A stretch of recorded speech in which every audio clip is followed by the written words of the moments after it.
नगर की स्त्रियां जब पानी लेने जाती तो नटखट राजकुमार अपनी मित्र मंडली के साथ उन पनिहारियों के मटकों को तीर मार कर फोड़ देता। देखो क्या किया तुमने, हमारे मटके तोड़ दिए। आखिरकार परेशान हो सभी पनिहारिन शिकायत लेकर राजा के पास गई।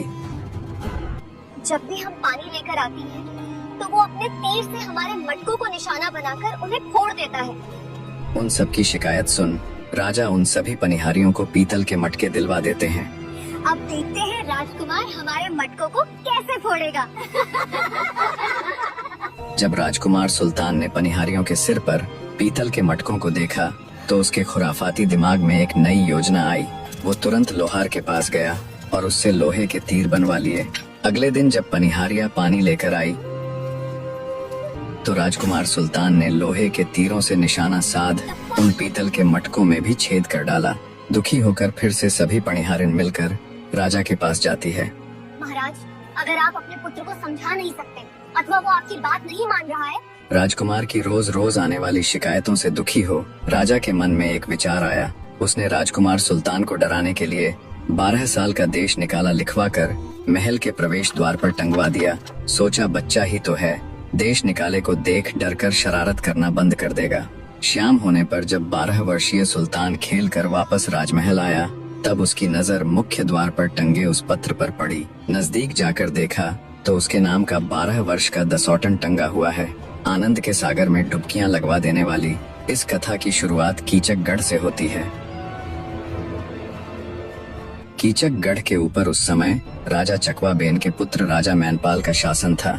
जब विवाह के काफी समय बाद भी राजा मैनपाल को संतान सुख नहीं मिला, तब संतान की चाहना में राजा मैनपाल ने एक एक करके 7 रानियों से विवाह किया, पर कोई भी रानी राजा मैनपाल को संतान का सुख नहीं दे पाई। पंडितों आदि से कुंडली दिखाई, विद्वानों को भाग्य रेखा दिखलाई, पर हर विद्वान हर पंडित राजा को एक ही बात कहता, माफ करना राजन, आपके भाग्य में संतान का योग नहीं है। सबके मुख से एक ही जवाब सुन राजा मैनपाल अत्यंत दुखी हुआ। एक दिन की बात है, जब राजा मैनपाल शिकार खेलने के लिए गया हुआ था, तब जंगल में एक हिरण का पीछा करते करते वो एक गुफा में प्रवेश कर जाता है। राजा मैनपाल जब गुफा की गहराई में गए तो उन्हें गुफा के अंदर कुछ चमकता हुआ दिखाई दिया। उत्सुकतावश राजा उस रोशनी की तरफ हो लिया। नजदीक पहुंचने पर पाया कि एक मुनि तपस्या में लीन है और वो तेज रोशनी की किरणें उन्हीं के शरीर से निकल रही हैं। उस दिव्य मुनि को देख राजा मैनपाल को हैरानी के साथ साथ खुशी भी हुई। सोचा क्यों ना इनके पास जाकर अपनी निसंतानता की पीड़ा इन्हें बताई जाए। ये अलौकिक मुनि अवश्य ही उसकी पीड़ा दूर कर देंगे। दरअसल गुफा के अंदर तप कर रहे वो मुनि कोई साधारण साधु नहीं बल्कि स्वयं गुरु गोरखनाथ जी थे, जो सालों से उस गुफा के अंदर तप में लीन थे। तो जब राजा मैनपाल उनके समीप पहुँचे तब बिना कोई आवाज किए चुपचाप उन्हें प्रणाम कर उनके निकट बैठ गए। सोचा जब मुनि जी आंख खोलेंगे तब उन्हें अपना दुख बताऊंगा। धीरे धीरे दिन बीता, रात बीती, पर गोरखनाथ जी ने आंखें नहीं खोली। राजा मैनपाल भी अपने दिल को कठोर करते हुए वही बैठे रहे। सोचा जाऊंगा तो तब ही जब मुनि को अपनी समस्या बता दूंगा। ऐसे ही एक एक करके 3 दिन बीत जाते हैं। ना तो गोरखनाथ जी ने आंखें खोली और ना ही राजा मैनपाल वहां से हिले। भूख प्यास से बेहाल राजा मैनपाल सोचने लग जाते हैं, अगर रानी करवावती होती तो उन्हें बड़े स्नेह से भोजन आदि करवाती। राजा मैनपाल का इतना सोचना मात्र था कि अगले ही पल रानी करवावती उनकी बाई तरफ बैठी थी, जिनके हाथ में भिन्न भिन्न व्यंजनों से सुसज्जित थाल था। ये देख राजा मैनपाल की हैरानी की कोई सीमा न थी।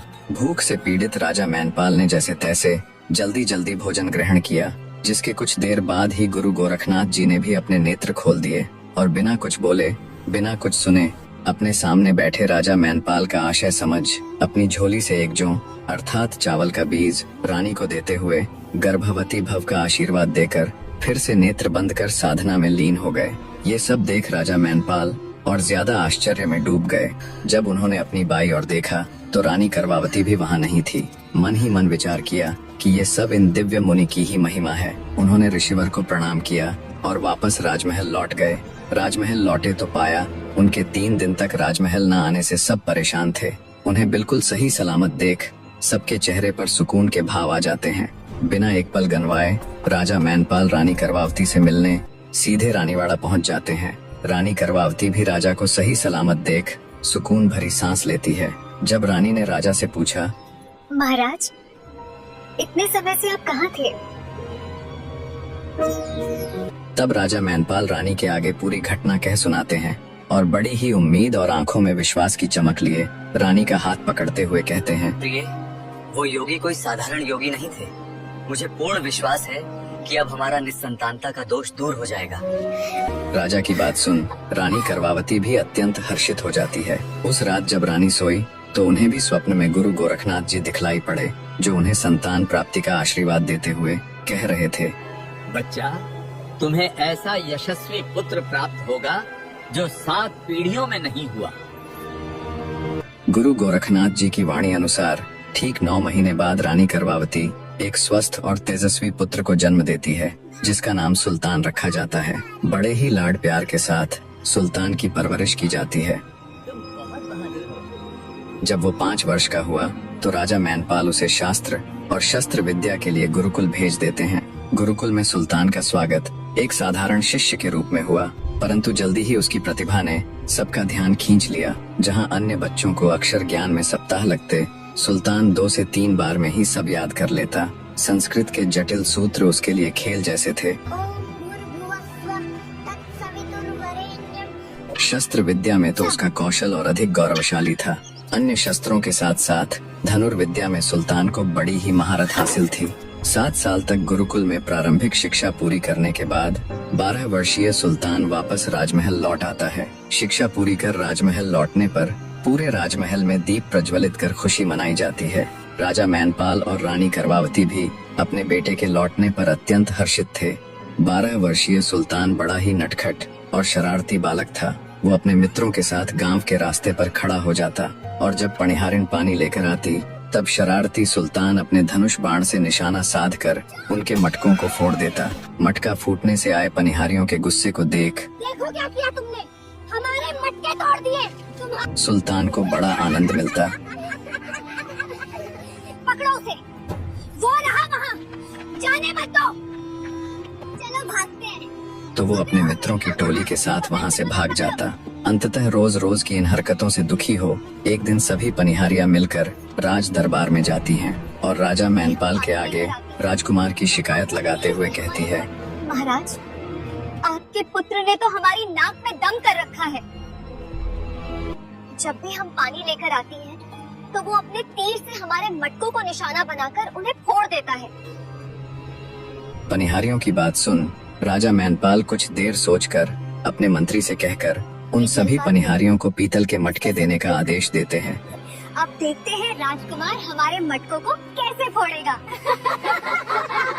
अगले दिन जब वे पानी लेने जाती हैं, तो राजकुमार फिर से उनके मटकों पर निशाना साधकर तीर छोड़ता है, पर मटके पीतल के होने के कारण राजकुमार के तीर उनका कुछ भी न बिगाड़ पाए। तब ठिठोली करती हुई पनिहारिया बोली, क्यों रे बालक, क्या हुआ? अब फोड़ दिखा हमारे मटकों को। पनिहारियों का ठहाका लगाकर हंसना राजकुमार के अहम और उसके दिल दोनों को चीर जाता है। कुछ देर सोचने के बाद सुल्तान के खुराफाती दिमाग में एक नई योजना आई। वो तुरंत नगर के एक लोहार के पास जाता है और उससे लोहे के तीर बनवा लेता है। अगले दिन जब पनिहारियां पानी लेकर आई तो राजकुमार सुल्तान फिर से निशाना साधकर अपने लोहे से बने तीर को पीतल के मटकों पर छोड़ देता है। लोहे से बने वो नुकीले तीर जब तेज गति से पीतल के मटकों से टकराते हैं तो उनमें भी छेद हो जाता है, जिससे पानी बहने लग जाता है। ये देख पनिहारियों के क्रोध की कोई सीमा नहीं थी।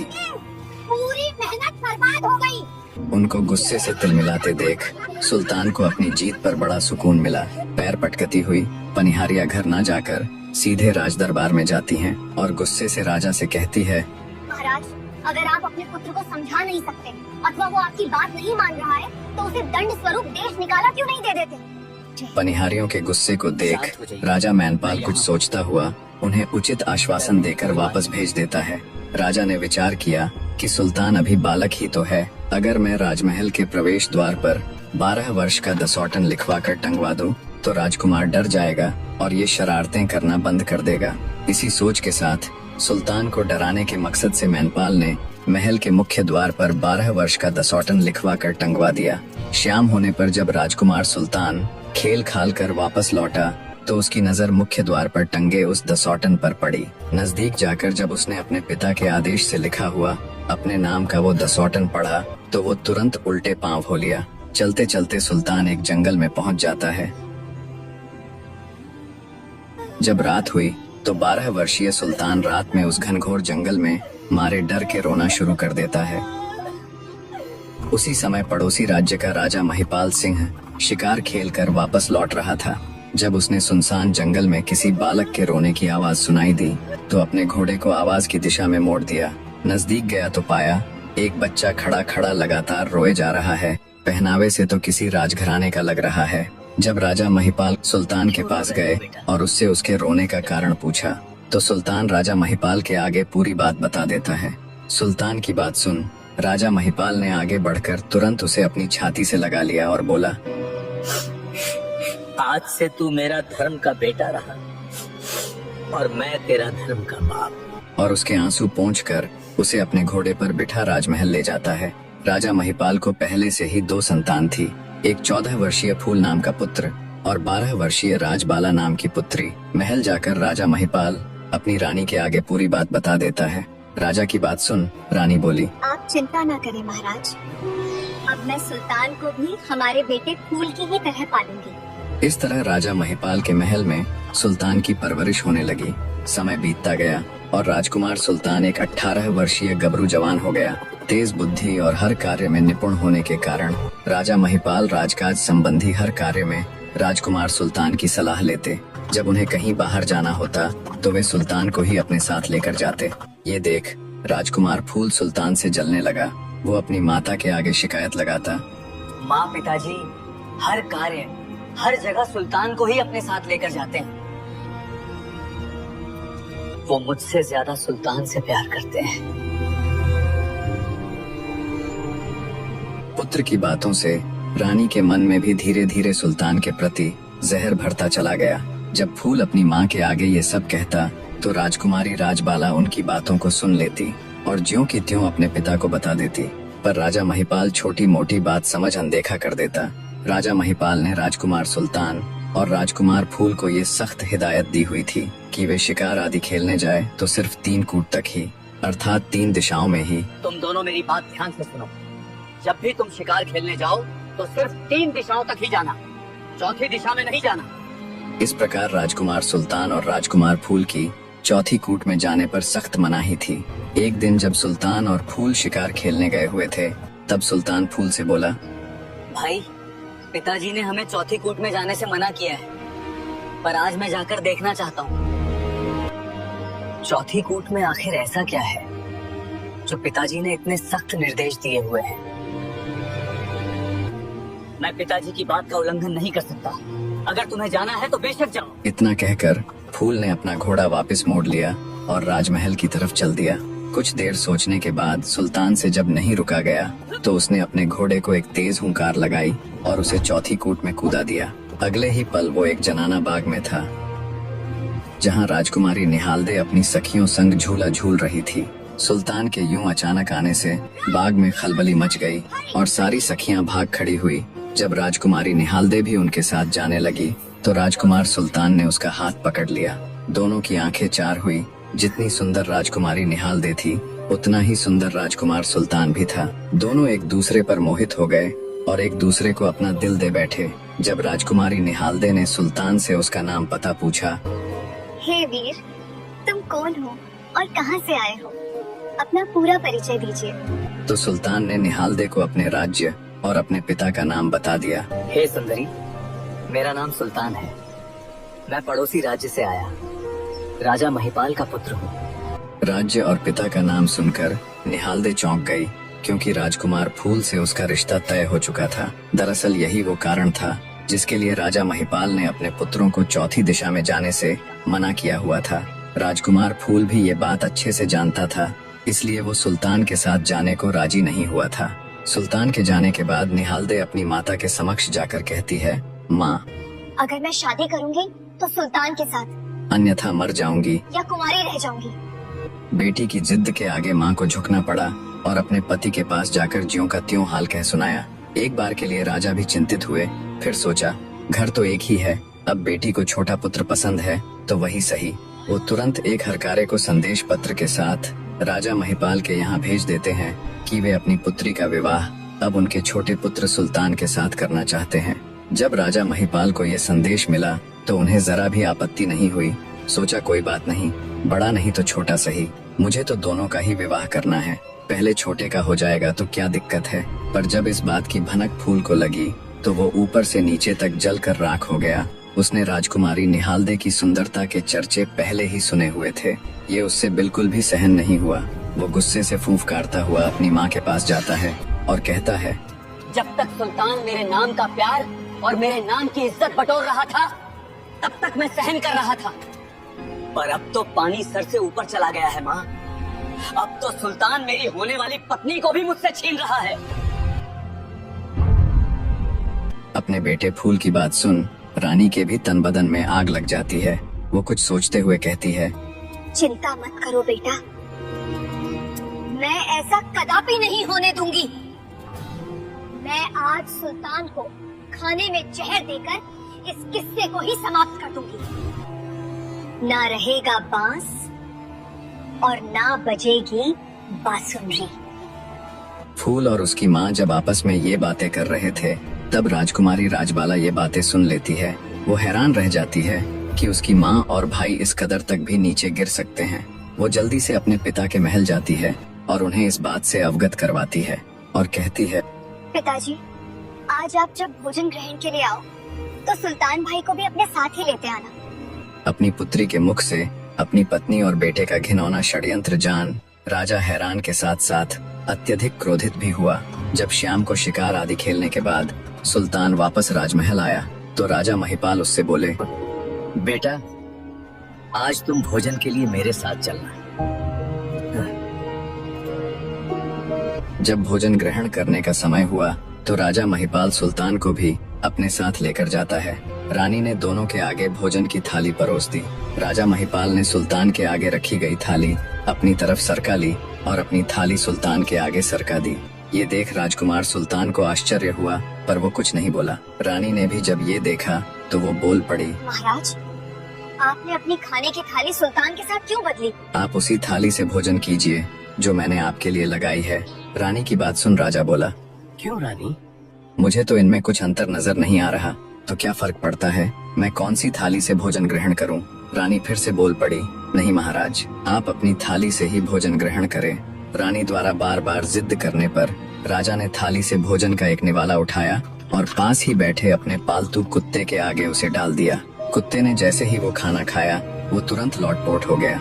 मृत कुत्ते को देख जाड़ पीसकर क्रोधित होते हुए राजा रानी से बोला, बदमाश रांड, क्या मिल जाएगा तुझे इस बालक के प्राण लेकर? राजा की बात सुन रानी का सफेद पड़ चुका चेहरा मारे शर्म के झुक जाता है। सारे माजरे को देख सुल्तान के पैरों नीचे से भी जमीन खिसक जाती है। राजा हाथ जोड़ते हुए उससे कहता है, बेटा, तुम्हारे देश निकाले के 11 वर्ष तो बीत चुके हैं, जो 1 वर्ष शेष बचता है उसे कहीं और जाकर काट लो। तुम्हारा यहाँ अब और रहना ठीक नहीं। सुल्तान सिर झुकाकर अपने पिता की बात मान लेता है। जब वो जाने लगा तब राजा महिपाल ने उसे आधा राज्य और आधी धन संपत्ति देनी चाहिए, पर सुल्तान ने ये कहते हुए मना कर दिया कि नहीं पिताजी, इन सब पर तो फूल भाई का ही हक है और मैं उनके हक को नहीं ले सकता। इतना कहकर सुल्तान अपने पिता के चरण स्पर्श कर उनसे विदाई लेकर चल पड़ता है। राजा महिपाल चुपचाप नम आँखों से सुल्तान को ओझल हो जाने तक देखते रहते हैं। राजमहल छोड़ने के बाद सबसे पहले सुल्तान निहालदे के पास जाता है और कहता है, हे प्रिय, मुझे किसी कारणवश 1 साल के लिए बाहर जाना पड़ रहा है। 1 साल बाद ठीक तीज के मौके पर लौट आऊंगा और तुम्हें झूला झुलाऊंगा। तब तक मेरा इंतजार करना। अब मुझे चलने की इजाजत दो।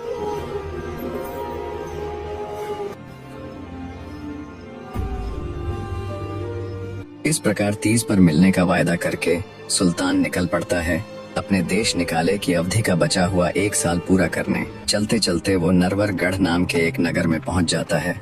नरवरगढ़, जहां उस समय राजा ढोला का शासन था।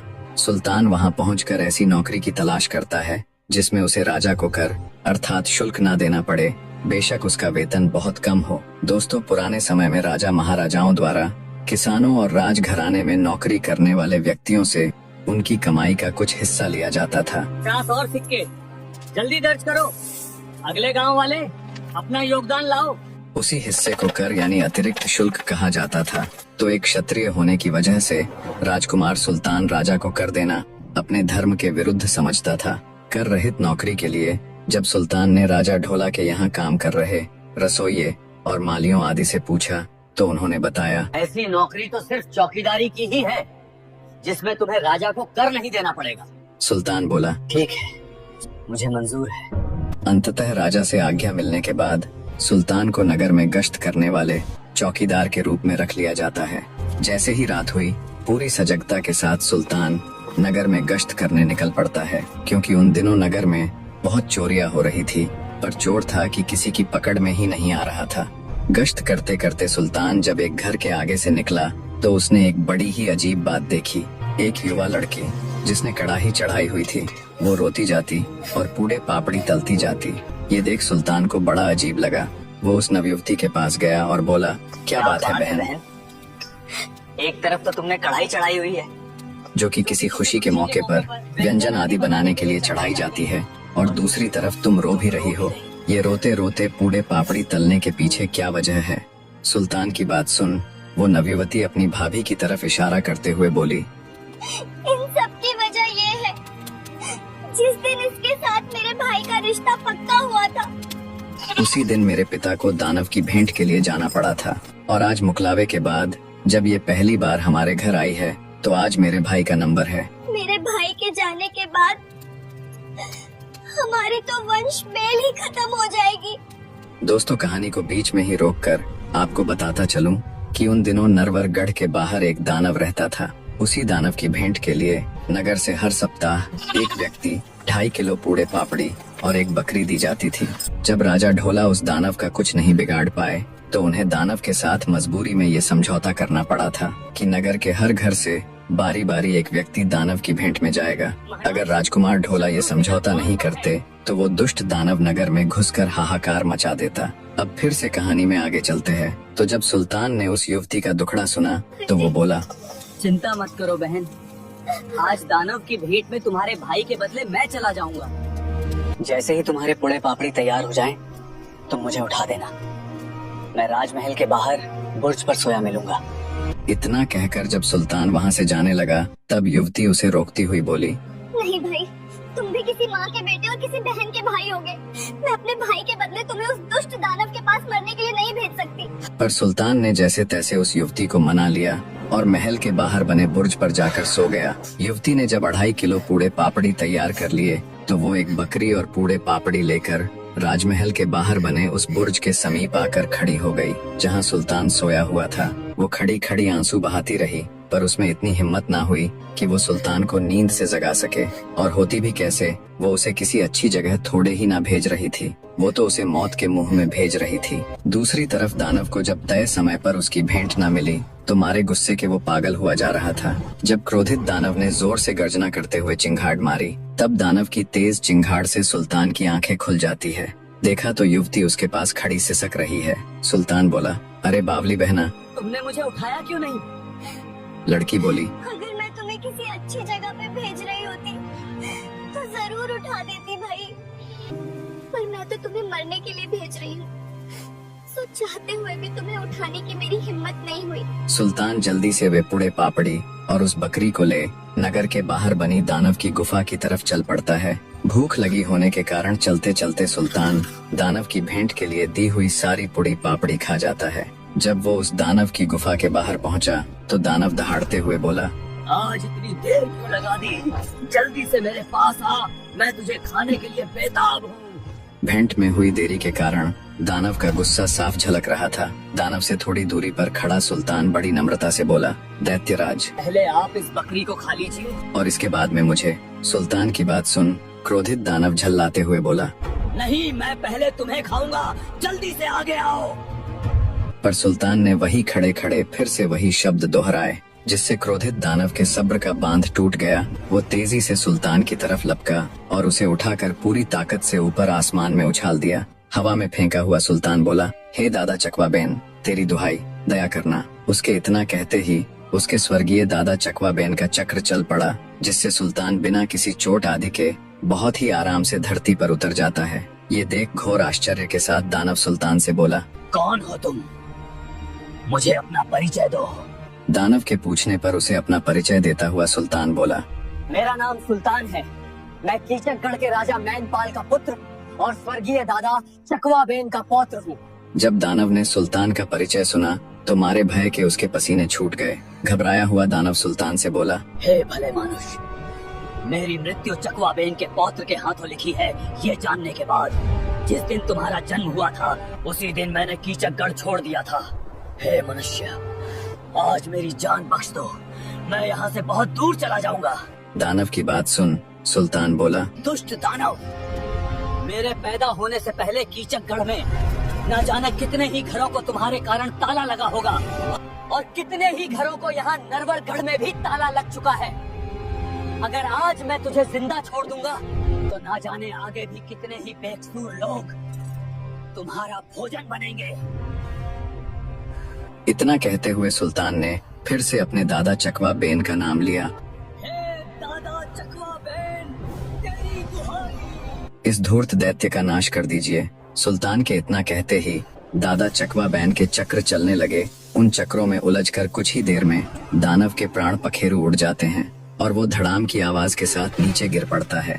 दानव की मृत्यु उपरांत आगे बढ़कर सुल्तान ने अपनी तलवार से उस मृत दानव के नाक और कान का कुछ हिस्सा काटकर अपनी जेब में रख लिया और फिर से बुर्ज पर आकर सो गया। सुबह जब दिन का लिकाड़ हुआ और थोड़ा बहुत उजाला हुआ तो सोच आदि के लिए घूमने जाने वाले लोगों ने दानव को गुफा के बाहर पड़ा हुआ पाया। सोचा, आज तो दानव गुफा से बाहर आया हुआ है। मारे डर के वे वहाँ से भाग खड़े हुए। उसके शरीर में कुछ भी हलचल न देख कुछ बुद्धिमान व्यक्ति पास गए तो देखा दानव तो मरा पड़ा है।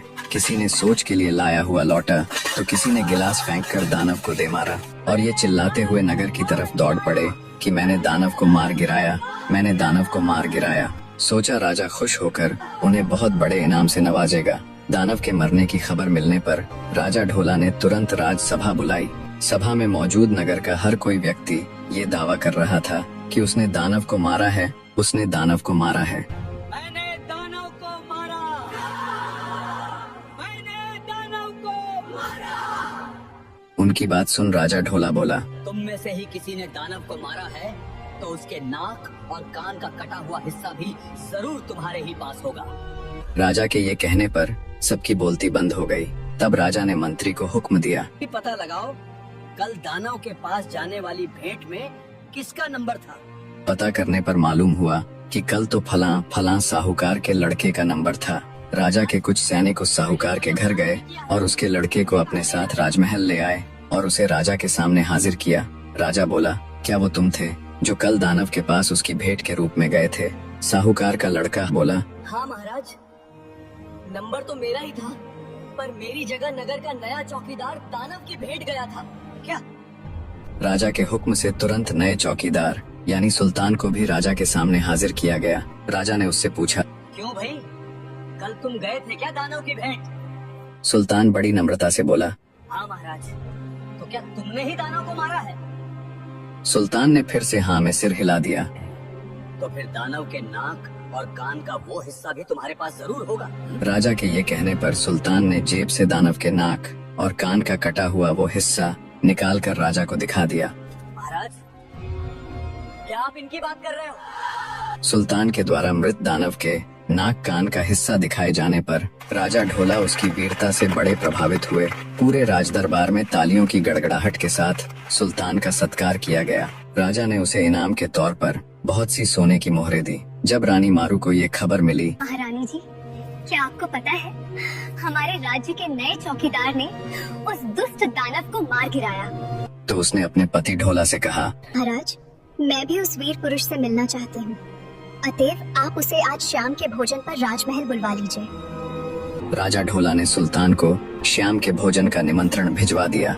जैसे ही शाम का समय हुआ, राजा ढोला सुल्तान को अपने साथ ले रानीवास में जाता है। जब वे महल के मुख्य द्वार पर पहुँचे, तब रानी मारू महल में प्रवेश से पहले अपने पति ढोला का आरता करती है। राजा ढोला का आरता करते हुए जब रानी मारू की निगाह राजा के पीछे खड़े सुल्तान पर पड़ी, तो उसके रंग रूप को देखकर वो उस पर मोहित हो जाती है।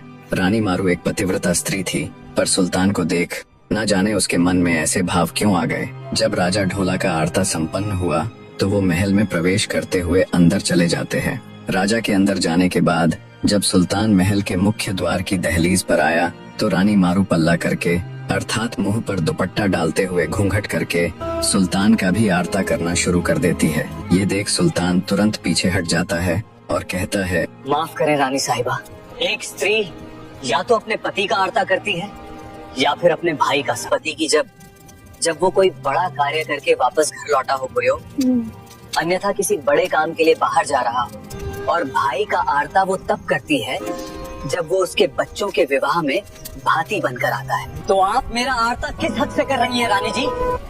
अगर पत्नी के हक से कर रही हो तो मैं तो तुम्हारा पति नहीं हूँ, और अगर बहन के हक से कर रही हो तो फिर ये घूंघट क्यों माँ?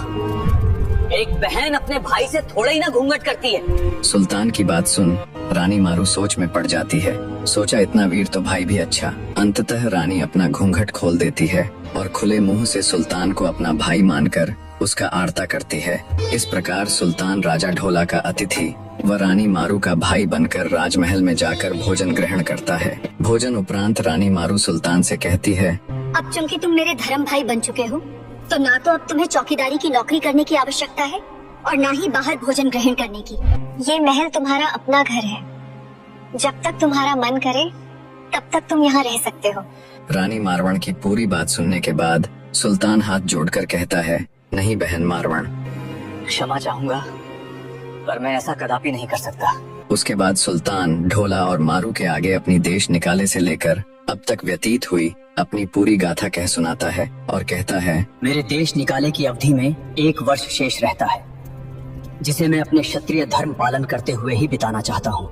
सुल्तान की पूरी बात सुन और उसकी खुददारी देख ढोला और मारू के मन में सुल्तान की इज्जत कई गुना बढ़ जाती है। एक दिन की बात है, जब सुल्तान रात के समय गश्त पर था, तब नगर के एक घर में से चोरी का धन लाते समय सुल्तान ने एक चोर को रंगे हाथों पकड़ लिया। दरअसल जिस चोर को सुल्तान ने पकड़ा था वो कोई साधारण चोर नहीं बल्कि बहुत ही शातिर चोर था, जिसका नाम जानी चोर था। वही जानी चोर जो काफी समय से नगर में चोरियों की वारदातों को अंजाम देता, पर मजाल किसी की कि कोई उसे पकड़ पाता। आज से पहले तक वो किसी के हाथ न आया था।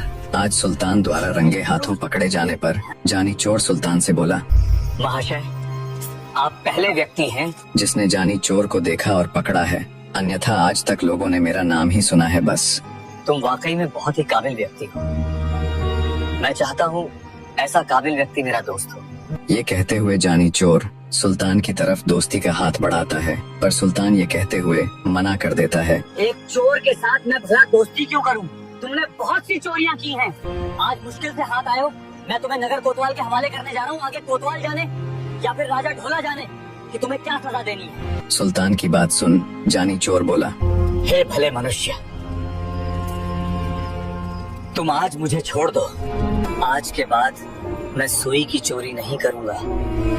मैं नेम करता हूँ। जानी की बात सुन सुल्तान ने सोचा कि ये सुई तक की चोरी न करने का नेम कर रहा है, एक मौका तो इसे देना ही चाहिए। आगे भविष्य में चोरी न करने की सलाह देते हुए सुल्तान जानी चोर को छोड़ देता है। चलते हुए जानी चोर सुल्तान से कहता है, मित्र, ये तुम्हारा उपकार रहा मुझ पर। जब कभी मुश्किल में पड़ो मुझे याद कर लेना।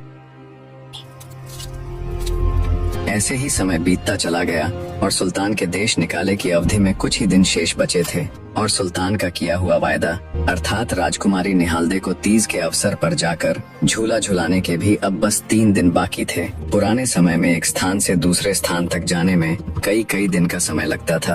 अंततः जाने से पहले जब सुल्तान राजा ढोला और रानी मारू से विदाई लेने जाता है, मैं जा रहा हूँ, चलने की इजाजत दीजिए।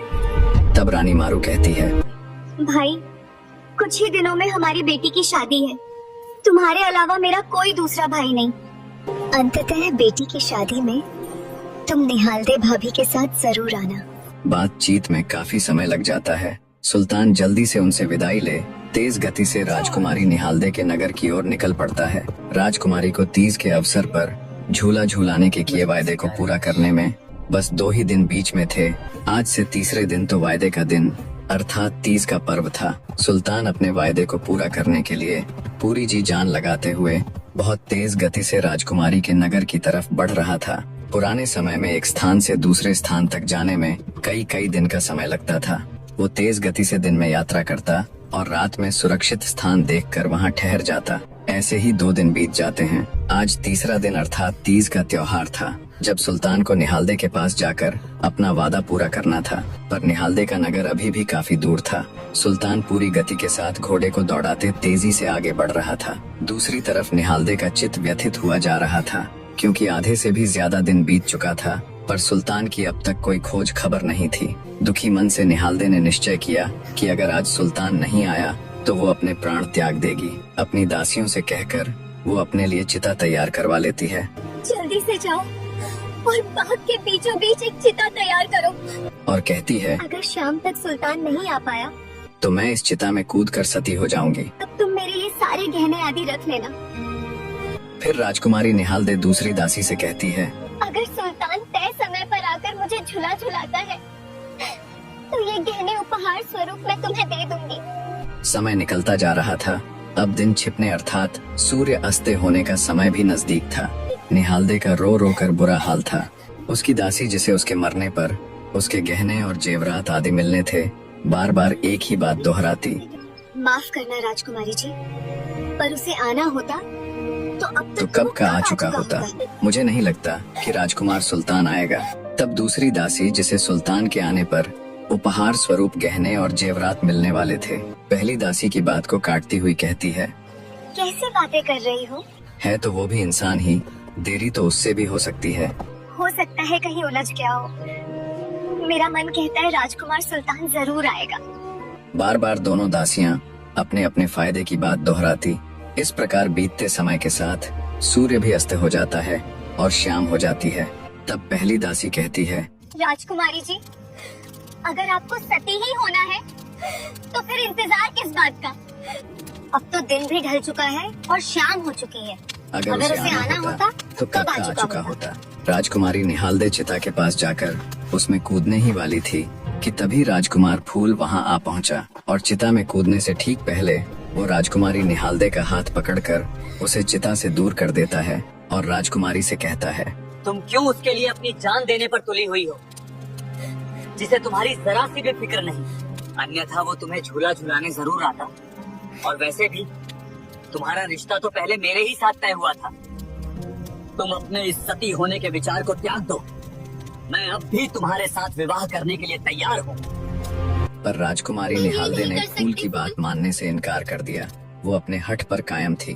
उसकी जिद को देखते हुए फूल ने उसका हाथ छोड़ दिया। हाथ छूटते ही राजकुमारी निहालदे फिर से उस जलती हुई चिता में कूदने के लिए जाती है। पर जब वो कूदने ही वाली थी, तब तक सुल्तान भी वहां आ पहुंचा। फुर्ती के साथ घोड़े से उतरते हुए उसने निहालदे के हाथ को पकड़ लिया। रो रो कर बेहाल हो चुकी राजकुमारी अपनी सुध बुद्ध खो चुकी थी। सोचा अब की बार भी उसका हाथ राजकुमार फूल ने ही पकड़ा हुआ है। उसने बिना उस तरफ देखे कहा, मुझे छोड़ दो भाई फूल। राजकुमारी निहालदे के मुख से इतना निकलना मात्र था कि सुल्तान ने राजकुमारी निहालदे का हाथ छोड़ दिया। सोचा, जब इसने फूल को ही भाई बना लिया है तो इस रिश्ते से तो ये मेरी भी बहन ही हुई। पर फिर उसने सोचा कि उसने निहालदे को वापस आने का वायदा किया था। 1 साल बाद ठीक तीज के मौके पर लौट आऊंगा और तुम्हें झूला झुलाऊंगा। तब तक मेरा इंतजार करना। और एक क्षत्रिय को ये कदापि शोभा नहीं देता कि वो अपने वायदे को ना निभा पाए। ये विचार आते ही सुल्तान भी तुरंत चिता में कूद पड़ा और राजकुमारी निहालदे को सुरक्षित बाहर निकाल लाया। जब राजकुमारी निहालदे ने सुल्तान को देखा तो अति प्रसन्न होते हुए वो बोली, आप कब आए? तब सुल्तान बोला, हो चुका आप और बिना आप। और बिना आप अब हमारे बीच कोई रिश्ता नहीं। जब तुमने मेरे भाई फूल को ही भाई कह दिया तो मैं भी तुम्हारा भाई ही हुआ। ये सुन राजकुमारी निहालदे को झटका सा लगा। उसने तुरंत अपने पिता से कहकर राज्य के विद्वान और पंडित आदि बुलवाए और उनके सामने पूरी बात बताई। तब विद्वानों और पंडितों ने अपना मत दिया। पहली बात तो ये कि रो रो कर पागल हो चुकी राजकुमारी निहालदे उस समय अचेत अवस्था में थी। और दूसरी ये कि इसे जलती चिता से बाहर निकाला गया है। इसलिए देखा जाए तो एक तरह से राजकुमारी निहालदे का पुनर्जन्म ही हुआ है। अब अगर वो अग्नि के साथ फेरे लेकर सुल्तान के साथ विवाह करती है तो ये पूरी तरह से पवित्र रिश्ता होगा। सुल्तान को भी पंडित और विद्वानों का पक्ष उचित लगा। अंततः उसने खुशी खुशी राजकुमारी निहालदे संग अग्नि के 7 फेर लेकर विवाह कर लिया। राजकुमार सुल्तान की 12 वर्ष की देश निकाले की अवधि भी पूरी हो चुकी थी, पर सुल्तान ने सोचा अब अगर वो अपने राज्य जाएगा तो उसमें काफी समय लग जाएगा, और उसने अपनी धर्म की बहन मारू को उसकी बेटी की शादी में उपस्थित होने का वचन दिया है। अंततः सुल्तान निहालदे संग रानी मारू की बेटी के विवाह में भात भरने के लिए नरवरगढ़ की ओर चल पड़ता है। चलते चलते जब शाम हो गई तो उन्होंने जंगल में अपना पड़ाव डाल लिया। उस जंगल में बहुत से ठग और लुटेरे रहते थे। उन्होंने जब सुल्तान और निहालदे को देखा तो उन्हें लूटने की सोचा जब ये सो जाएंगे तब इन्हें मारकर इनका सारा धन लूट लेंगे। सुल्तान भी लुटेरों की इस बात को ताड़ जाता है। वो निहालदे को तंबू के अंदर आराम करने की कहकर, तुम अंदर जाके आराम करो, मैं बाहर रह के पहरा दूंगा। पूरी सजगता के साथ तंबू के बाहर बैठकर पहरा देने लग जाता है। रात से सुबह निकल आई पर सुल्तान ने पलक तक नहीं झपकाई। अब चूंकि वे रानी मारू के यहाँ भात भरने के इरादे से जा रहे थे तो उनके पास काफी मात्रा में धन था। दोस्तों, जिनको भात भरने की इस रीति का नहीं पता, उन्हें बताता चलूं कि जब एक भाई अपनी बहन की संतान के विवाह में जाकर धन दौलत से अपनी बहन की मदद करता है, उसे भात भरना कहा जाता है। तो सुल्तान ने सोचा कि नरवरगढ़ जाने का रास्ता तो अभी 3 से 4 दिन का और है। ऐसे में जगह जगह मिलने वाले इन चोर और लुटेरों से कैसे बचा जाए। तभी उसे जानी चोर का स्मरण आया। सोचा वो साथ होता तो किसी प्रकार का भय नहीं रहता। कहते हैं ना, चोर चोर मौसेरे भाई। अब इसे ऊपर वाले की मर्जी कहो या कुछ और। जैसे ही सुल्तान जानी चोर को याद करता है, कुछ देर बाद ही उसे दूर से एक घुड़सवार आता दिखाई देता है। नजदीक आने पर देखा तो वो घुड़सवार जानी चोर ही था। उसे देख सुल्तान को बड़ी राहत महसूस हुई। उसने खुशी खुशी जानी चोर को गले लगाते हुए कहा, बहुत लंबी उम्र है तुम्हारी। मैं तुम्हें ही याद कर रहा था। सुल्तान की बात सुन चुटकी लेते हुए जानी चोर बोला, भाई मैंने कहा तो था, जब भी तुम मुझे याद करोगे मैं हाजिर हो जाऊंगा।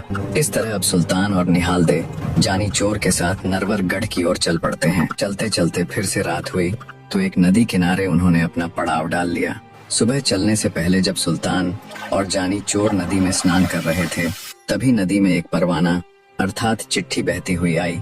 जानी चोर ने उस परवाने को पकड़ लिया और उसे पढ़कर वापस नदी में फेंक दिया। जब सुल्तान ने जानी से पूछा उस चिट्ठी में? तो जानी चोर बोला, कुछ भी तो नहीं, वो तो बस एक खाली कागज था। थोड़ी देर बाद ही एक दूसरा परवाना नदी में तैरता हुआ आया। इस बार सुल्तान ने उस परवाने को पकड़ लिया और जब खोलकर उसे पढ़ा तो उसे बहुत आश्चर्य हुआ। दरअसल वे परवाने राजकुमारी महकदे के थे, जो उस समय बादशाह अदली खान की कैद में थी। वहाँ से वो परवाने लिख लिख कर पानी में छोड़ रही थी कि कोई हिंदू भाई अगर मेरे परवाने को पढ़ रहा हो तो मुझे इस दुष्ट अदली खान की कैद से आजाद करवा ले जावे, अन्यथा आज से 15 दिन बाद बादशाह अदली खान मेरे साथ विवाह करके मेरा धर्म भ्रष्ट कर देगा। तुम्हारे पास 15 दिन का समय है। आज से ठीक 15 दिन बाद मैं तुमसे निकाह कर लूंगा। सुल्तान ने जब वो परवाना पढ़ा तो उसे जानी चोर के ऊपर बहुत गुस्सा आया। वो बोला, अरे नीच आदमी, मुझे ये तो पता था कि तुम चोर हो, पर ये नहीं जानता था कि तुम्हारा हृदय भी इतना कठोर है। अरे और कुछ ना सही तो एक हिंदू होने के नाते ही एक दुखियारी हिंदू बहन की अर्जी को तवज्जो दे देता। फिर भी अगर तुझे मदद नहीं करनी थी तो कम से कम मुझे तो तू बता ही सकता था। राजा सुल्तान की बात सुन जानी चोर बोला, मैंने तुम्हें इसलिए नहीं बताया क्योंकि मैं ये अच्छी तरह जानता था कि अगर तुम्हें महकदे के बारे में पता चला तो तुम सब कुछ छोड़ छाड़ कर सबसे पहले उसे ही छुड़वाने चल पड़ोगे। मैं नहीं चाहता था कि हम किसी नए पचड़े में पड़े। जानी की बात सुन राजा सुल्तान बोला, अरे पापी आदमी, तुम सा पत्थर दिल व्यक्ति मैंने आज तक नहीं देखा। आगे सुल्तान बोला, मैं महकदे को उस दुष्ट बादशाह अदली खान की कैद से आजाद करवाने जा रहा हूँ। तब तक तुम निहालदे का ख्याल रखना। सुल्तान की बात सुन जानी चोर बोला, रुको भाई, थोड़ी ठंड रखो। बिना किसी तैयारी के बस ऐसे ही मुंह उठा के जाने से कुछ नहीं होगा। महकदे को छुड़वाना कोई आसान काम नहीं है। महकदे की सुरक्षा में बादशाह के सैकड़ों सैनिक होंगे। ऐसे ही बिना किसी तैयारी के जाने का मतलब है सीधा सीधा अपनी मौत को दावत देना। जानी की बात सुन सुल्तान बोला, तुम ही बताओ, हम महकदे को आजाद कैसे करवाएं? जानी चोर बोला, महकदे को छुड़वाने के लिए ताकत से नहीं बल्कि बुद्धि से काम लेना होगा। जानी चोर की बात सुन सुल्तान के चेहरे पर सवालियां भाव आ जाते हैं। आगे जानी चोर कहता है, मुझे पता है महकदे को कैसे आजाद करवाना है। तुम बस निहालदे भाभी के साथ यहीं रह के आराम करो। जब मुझे तुम्हारी जरूरत पड़ेगी तब मैं तुम्हें बुला लूंगा। इस तरह सुल्तान और निहालदे नगर के बाहर रुक जाते हैं। बादशाह की कैद में बंद राजकुमारी को छुड़ाने के लिए जानी चोर उस नगर में पहुंच जाता है। राजकुमारी महकदे को उस जालिम अदली खान की कैद से आजाद करवाने शातिर जानी चोर ने मन ही मन ये योजना बना ली थी कि वो न सिर्फ महकदे को बादशाह के चंगुल से आजाद करवाएगा बल्कि बादशाह को भी ऐसा सबक सिखाएगा कि बादशाह फिर कभी ऐसा करने की जरूरत ना कर सके। नगर में घूम फिर कर अच्छे से पूछताछ करने पर जानी चोर को पता चला कि फूला नाम की एक बूढ़ी मालिन है जो हर रोज राजकुमारी महकदे के लिए फूलों से गूथा हुआ हार लेकर जनाना महल जाया करती है। बादशाह अदली खान ने ही उस बूढ़ी मालिन को महकदे के लिए हर रोज फूलों से गुंथा हुआ हार लेकर आने का आदेश दे रखा था ताकि हर समय उदास और आंखों में अश्रु रखने वाली राजकुमारी महकदे का ध्यान बदली हो जाए। कुछ देर के लिए ही सही पर उसका दिल बहल जाए। अंततः बूढ़ी मालिन के बारे में पूरी बात पता कर जानी चोर उसके यहाँ ही रहने का विचार बना लेता है। वो बूढ़ी मालिन अकेले ही रहती थी, सो जानी चोर का काम और अधिक आसान हो गया। शाम के समय मौका देख जानी चोर शाही बाग में काम कर रही फूला मालिन के पास जाता है और कहता है, राम राम मौसी।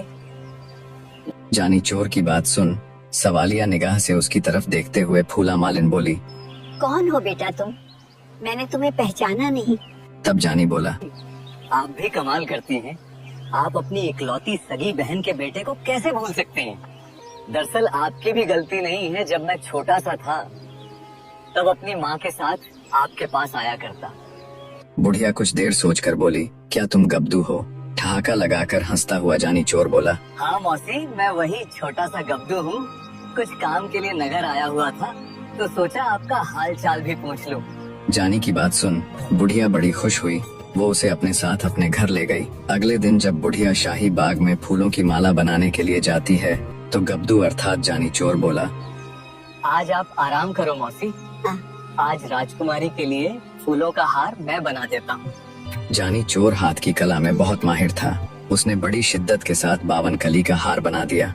इतने सुंदर हार को देख बुढ़िया बोली, अरे बेटा गब्दू, इतना सुंदर हार, अगर इसे देखकर राजकुमारी ने मुझसे पूछ लिया कि ये हार किसने बनाया है तो मैं क्या जवाब दूंगी? जानी चोर बोला, मुझे तो कह देना मौसी कि मेरे भतीजे की वधू घर आई है। आज ये सुंदर हार उसी ने बनाया है। उस सुंदर हार को देख अम्मा, ये इतना सुंदर हार किसने बनाया है इससे? पहले तो आप कभी इतना सुंदर हार बनाकर लाई। घर पर मेरे भतीजे की वधू आई हुई है, बस उसी ने ये सुंदर फूलों का हार बनाया है। महकदे ने मन ही मन विचार किया कि जब फूलों का हार इतना सुंदर है तो इसे बनाने वाली कैसी होगी। फूला से कहती है, बुढ़िया माई, कल आप अपने भतीजे की बहू को भी अपने साथ लेकर आना। मुझे उससे मिलने की बड़ी तीव्र इच्छा। राजकुमारी की बात सुन बेचारी बुढ़िया के पैरों नीचे से जमीन खिसक गई। सोचा अब क्या करूं, ये तो बड़ी मुसीबत आन पड़ी। इन्हीं विचारों की उधेड़बुन में फूला अपने घर पहुंच जाती है। उसके चेहरे का उड़ा हुआ रंग देखकर जानी चोर बोला, क्या हुआ मौसी, तुम इतनी चिंता में क्यों दिख रही हो? क्या राजकुमारी को मेरे द्वारा गुत्था हुआ हार पसंद नहीं आया? तब फूला मालिन बोली, क्या बताऊं बेटा गब्दू, तुम्हारा वो हार मेरे गले की फांस बन गया। राजकुमारी ने उसे बहुत पसंद किया और बोली, कल इस हाथ को गुथने वाली अपने भतीजे की बहू को भी अपने साथ लेकर आना। बुढ़िया की बात सुन जानी चोर बोला, अरे मौसी, बस इतनी सी बात के लिए आप इतनी चिंता में हो? घबराओ मत, कल जनाना वस्त्र पहन और घूंघट निकाल कर मैं भी आपके साथ चल पड़ूंगा। तब बुढ़िया बोली, बेटा, राजकुमारी महकदे के जनाना महल के मुख्य द्वार पर बादशाह ने एक अंधा कोलिया दरबान बैठा रखा है।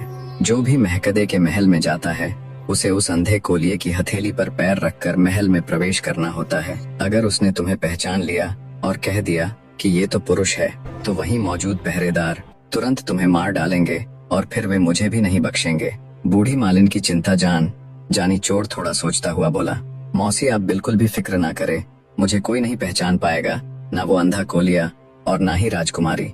जानी की बात सुन मन मारकर बूढ़ी मालिन उसकी बात मान लेती है, क्योंकि इसके अलावा उसके पास कोई दूसरा चारा भी नहीं था।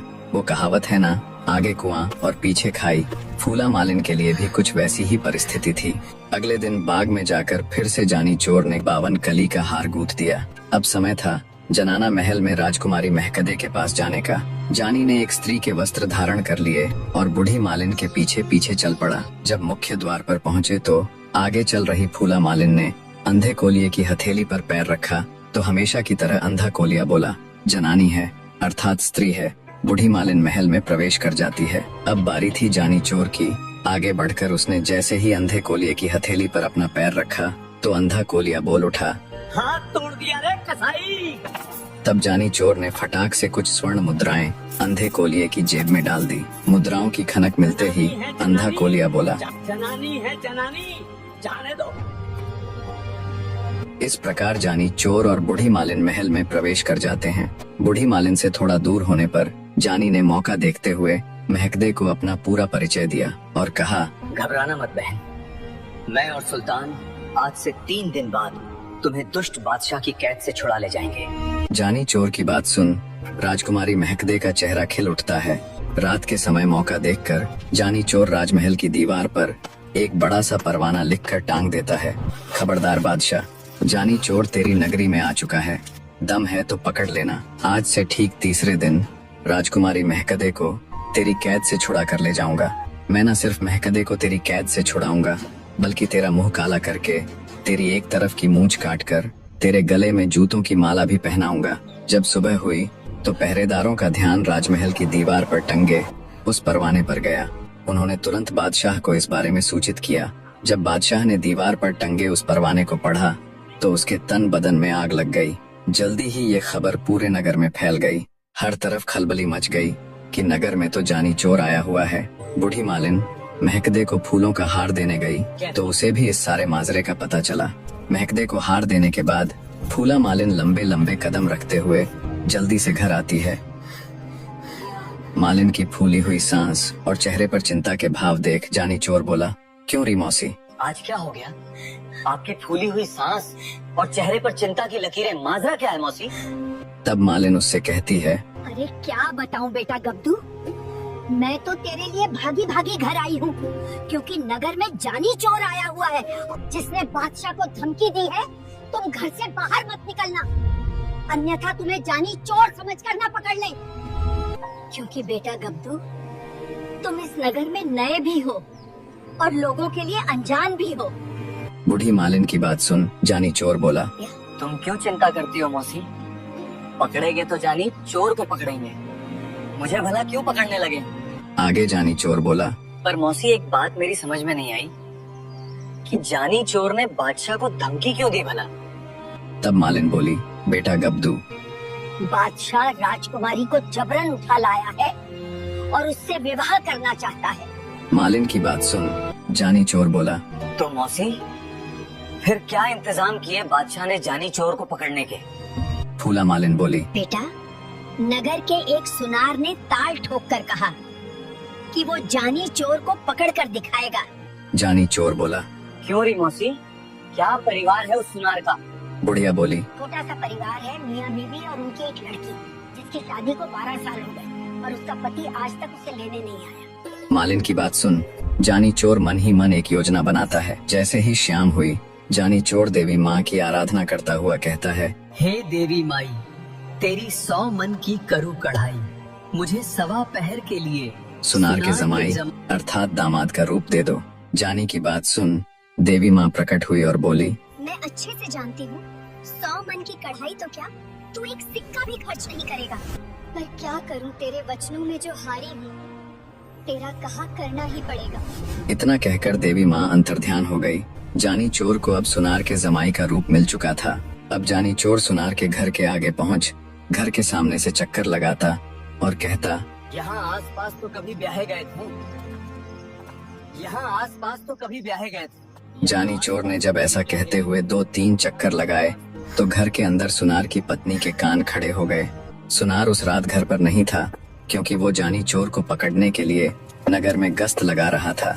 सुनारी ने सोचा, हो ना हो ये तो हमारा दामाद ही है, उनका जमाई अर्थात दामाद के रूप में जानी चोर जब फिर से उनके घर के आगे से वही सब कहता हुआ गुजरा तो सुनारी तुरंत बाहर निकली और बोली, आज तुम चक्कर लगाते फिर रहे हो, तुम्हें घर भी याद नहीं, और याद रहेगा भी कैसे 12 साल बाद जो वापस आए हो। ये चलो अंदर आ कहकर जाओ। सुनारी अपने दामाद को अंदर ले जाती है और उसकी अच्छे से आवभगत के बाद पूछा। क्यों वापस आने में इतना समय लगा दिया? जानी चोर बोला, माँ जी, मैं अनेकों तरह की कारीगरी सीखने परदेश गया हुआ था, बस इसी कारण इतना समय लग गया। इतना कहकर वो तरह तरह के डिजाइन वाले आभूषण उन्हें दिखाता है। उनको देख सुनारी बहुत खुश होती हुई बोली, बेटा क्या ये सब तुम्हारे ही बनाए हुए हैं? जानी चोर ने हाँ में सिर हिला दिया। सुनारी बहुत खुश हुई, सोचा दामाद तो वाकई में बहुत अच्छी कारीगरी सीख कर आया है। सुनार की लड़की भी ये सब देख बहुत खुश थी। वो तुरंत भागी भागी घर से बाहर गई और अपनी अड़ोस पड़ोस की सखियों के पास जाकर इतराते हुए बोली, आज तुम्हारे जीजा मुझे वापस लेने के लिए आए हुए हैं। वो परदेश से बहुत अच्छी कारीगरी सीख कर आए हैं। ये जान आसपास की लड़कियां और स्त्रियां भी आई और अपने आभूषण जानी चोर को देते हुए बोली, जीजा जी, मेरा आभूषण का डिजाइन ऐसा बनाना, मेरे आभूषण का डिजाइन वैसा बनाना। जानी चोर ने मुस्कुराते हुए सबके आभूषण ले लिए और कहा, सुबह ले जाना, सुबह तक तैयार कर दूंगा। ऊपर अच्छे से बिस्तर आदि लगाकर सुनारी ने अपनी बेटी को दामाद अर्थात जानी चोर के पास भेज दिया। अब सवा पहर खत्म होने में भी कुछ ही समय बाकी था। जानी ने सुनार की लड़की को खाट से बांध दिया और बोला, अगर जरा भी शोर करोगी तो गर्दन काट दूंगा। जल्दी से मुझे बता, तेरे बाप और तेरी माँ की संपत्ति कहाँ है? डरती हुई सुनार की लड़की ने सब बता दिया कि बाप की संपत्ति तो खाट के पाए के नीचे है और माँ की संपत्ति आंगन वाले चूल्हे के नीचे है।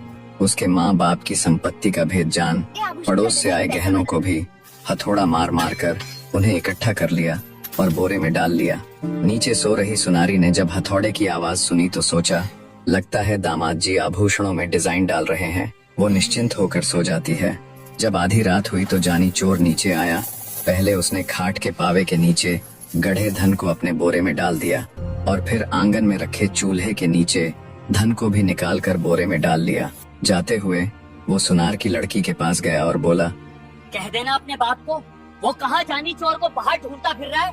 जानी चोर तो उसका जमाई बन उनके घर आया था। सुबह का समय हुआ और जब सुनार अपने घर लौटा तो आंगन में चूल्हे के नीचे की जमीन खुदी हुई देख हक्का बक्का रह गया। घबराता हुआ अंदर की तरफ भागा।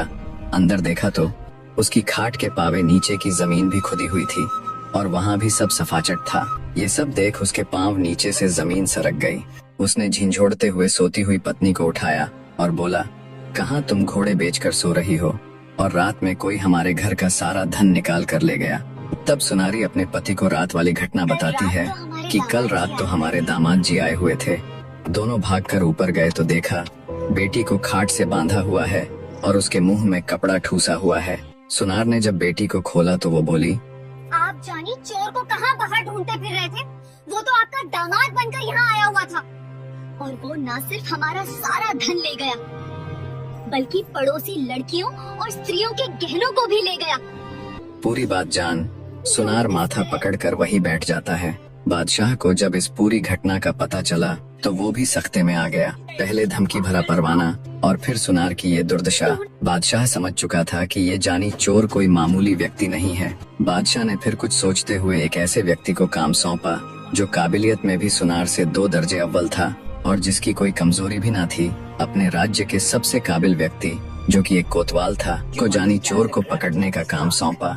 उस कोतवाल का ना तो कोई परिवार था और ना ही कोई अन्य कमजोरी जिसका जानी चोर फायदा उठा सके। कोतवाल भी खुश था कि खुद बादशाह ने उसे ये काम सौंपा है। दूसरी तरफ सुनार के परिवार से लूटा हुआ धन और जेवर आदि जानी चोर फूला मालिन को दे देता है। इतने सारे धन को देख फूला मालिन की आंखें चमक उठी। वो जानी चोर से बोली, बेटा गब्दू, ये इतना सारा धन तू कहाँ से ले आया? माई, जब मैं रात को आ रहा था तो मुझे ये रास्ते में पड़ा मिला। बेटा गब्दू, ये सब तो ठीक है पर तुम घर से बाहर थोड़ा संभल कर जाया करो, कहीं बादशाह के सिपाही तुम्हें जानी चोर न समझ लें। सुनार के साथ हुई दुर्गति के कारण बादशाह ने नगर में और भी सख्ताई करवा दी है। उसने राज्य में हर तरफ गश्त दोगुनी करवा दी है। तब अनजान बनते हुए जानी चोर बोला, क्यों रे मौसी, क्या हुआ सुनार के साथ, और अब किसने जानी चोर को पकड़ने की ठानी है? मालिन बोली। बेटा गब्दू, सुनार ने जिस तरह ताल ठोक कर जानी चोर को पकड़ने का जिम्मा उठाया था, जानी चोर ने उसका वही हश्र किया। उसने न सिर्फ उनके परिवार को बेवकूफ बनाया, बल्कि उनका सारा धन भी लूट ले गया। आगे बुढ़िया बोली। एक, जब कोई भी जानी चोर को पकड़ने की जिम्मेवारी लेने आगे नहीं आया, तब बादशाह ने अपने राज्य के सबसे काबिल कोतवाल को जानी चोर को पकड़ने का जिम्मा सौंपा है। नगर कोतवाल एक योग्य व्यक्ति है जिसकी कोई कमजोरी नहीं है।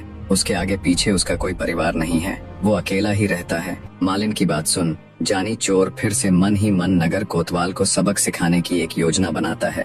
कोतवाल का कोई परिवार नहीं है, इसका मतलब कोतवाल की आज तक शादी नहीं हुई है। जरूर उसकी कमजोरी एक सुंदर स्त्री ही हो सकती है। जैसे ही शाम का समय हुआ, जानी चोर फिर से देवी माँ के मंदिर में जा पहुँचा और बोला, हे देवी माई, तेरी सवा मण की करू कढ़ाई मुझे सवा पहर के लिए एक अत्यंत खूबसूरत स्त्री का रूप दे दो। जानी चोर के वचनों में बंधी होने के कारण देवी माँ तथास्तु कहकर अंतर्ध्यान हो जाती है। जानी चोर देखते ही देखते एक अत्यंत खूबसूरत स्त्री में बदल जाता है। जानी चोर चल पड़ता है अब नगर कोतवाल को सबक सिखाने। सुंदर स्त्री का रूप मिलने पर जानी चोर नगर के बाहर वाले रास्ते पर चल पड़ता है। उसे यकीन था कि नगर कोतवाल ये सोचकर नगर के बाहर जरूर चक्कर लगाएगा कि आज जानी चोर को नगर में घुसते समय ही पकड़ लूंगा, और जानी चोर की सोच एकदम ठीक निकली। कोतवाल इसी सोच के साथ नगर के बाहर ही चक्कर लगा रहा था। कुछ दूर चला तो उसे अपने आगे एक स्त्री चलती हुई दिखाई दी। कोतवाल इतनी रात में एक नारी को देख हैरान था कि इस समय इतनी रात में ये कहाँ जा रही है। कोतवाल ने अपने घोड़े की गति को बिल्कुल धीमा कर दिया और कौतुकवश स्त्री के पीछे पीछे चल पड़ा। कोतवाल ने सोचा, देखूंगा कि आखिरकार इतनी रात को ये स्त्री कहाँ जा रही है।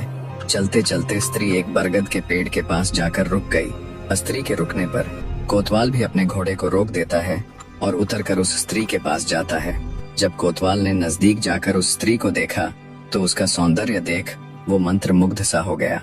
कोतवाल स्त्री से पूछता है, हे देवी, आप कौन हैं और इतनी रात्रि में इस बरगद के पेड़ के पास किस लिए आई हैं? कोतवाल की बात सुन सुंदर नारी का वेश धारण किए जानी चोर से सकता हुआ बोला, हे वीर, मैं एक बहुत ही दुखियारी स्त्री हूँ। आज इस बरगद के पेड़ से लटक कर मैं अपनी जीवन लीला समाप्त करने के लिए यहाँ आई हूँ। अब मुझ में और दुख सहने की जरा भी क्षमता नहीं बची है, इसलिए आज अपने साथ साथ अपने दुखों का भी सदा के लिए अंत कर लूंगी। सुंदरी की दर्द भरी वाणी और चेहरे पर आए आंसुओं को देख कोतवाल बोला, हे देवी, आपको ऐसा क्या दुख है कि भरी जवानी में आप इतना बड़ा कदम उठाने जा रही हैं? वो स्त्री बोली, हे वीर, मैं आपको अपनी क्या क्या व्यथा सुनाऊं? अगर कोई एक दुख हो तो बताऊं। कोतवाल बोला, देवी, मेरे पास वक्त ही वक्त है। तुम बिना किसी हिचकिचाहट के अपना दुख मेरे साथ बांट सकती हो। मैं तुम्हारा दुख दूर करने के लिए हर संभव प्रयास करूंगा। मैं इस नगर का कोतवाल होने के साथ साथ बादशाह सलामत का बहुत अजीज भी हूँ, तो आप बिना घबराए मुझे अपना दुख बताए। कोतवाल की बात सुन स्त्री बोली, हे वीर, मेरा पति एक अव्वल दर्जे का नशेड़ी व्यक्ति है जो रोज रात को मदरा पान करके मेरे साथ झगड़ा और मारपीट करता है। और सबसे बड़ा दुख तो ये है कि मेरे पति की मदरा पीने की लत ने हमें पूरी तरह कंगाल बना दिया है। सच कहूँ तो अब तो 2 वक्त की रोटियों के भी लाले पड़ जाते हैं। अपनी मनगढ़ंत दुख भरी कहानी सुनाते हुए आगे जानी चोर बोला, अब आप ही बताइए वीर, इस स्थिति में मैं आत्महत्या ना करूं तो और क्या करूं? स्त्री की बात सुन कोतवाल की आंखें चमक उठती हैं। उसे वो सुंदर स्त्री एक मौका नजर आया, मौका अपना घर बसाने का। वो बड़े ही कोमल स्वर में स्त्री से बोला, हे देवी, मैं बिल्कुल अकेला रहता हूँ। ना तो मेरे माता पिता रहे और ना ही अब तक मैंने शादी की है। हे देवी, अगर तुम्हें मंजूर हो तो तुम मेरे साथ रह सकती हैं। कोई अच्छा सा मुहूर्त देखकर हम विवाह कर लेंगे। तुम्हें भी अपने उस दुष्ट पति और भूखमरी की जिंदगी से सदा के लिए छुटकारा मिल जाएगा, और मेरा भी तन्हाई से भरा ये जीवन अकेलेपन से मुक्त हो जाएगा।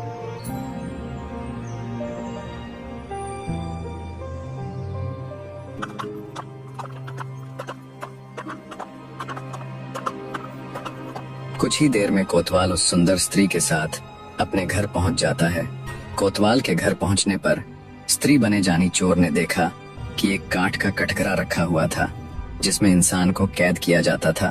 दोस्तों, अगर आप सबको बिल्कुल सरल भाषा में समझाऊं तो वो काठ का एक ऐसा यंत्र था जिसके अंदर अपराधी को यातना देने के लिए ठोका जाता था।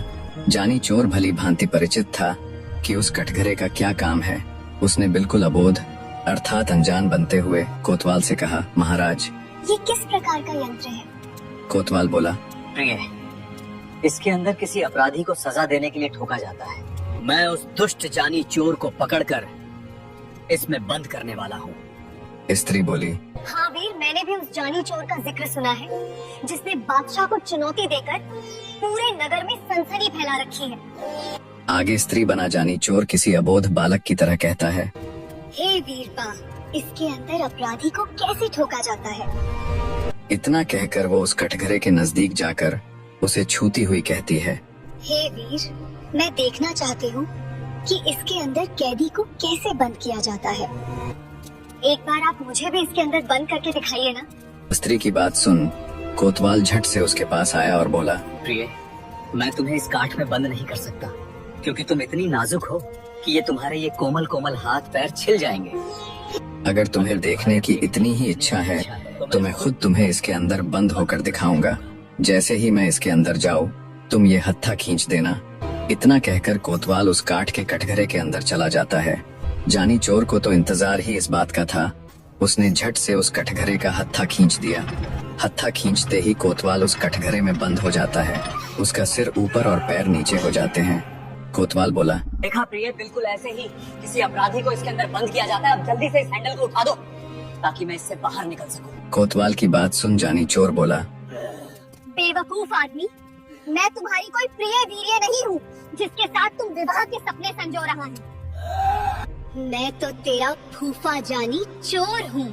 इतना कहकर स्त्री रूपी जानी चोर नगर कोतवाल के घर में जो भी कीमती वस्तुएं और धन था उसे एक बोरे में डालकर वहां से रफू चक्कर हो गया। दुखी कोतवाल बेबस नजरों से जानी चोर को जाते हुए देखता रह जाता है।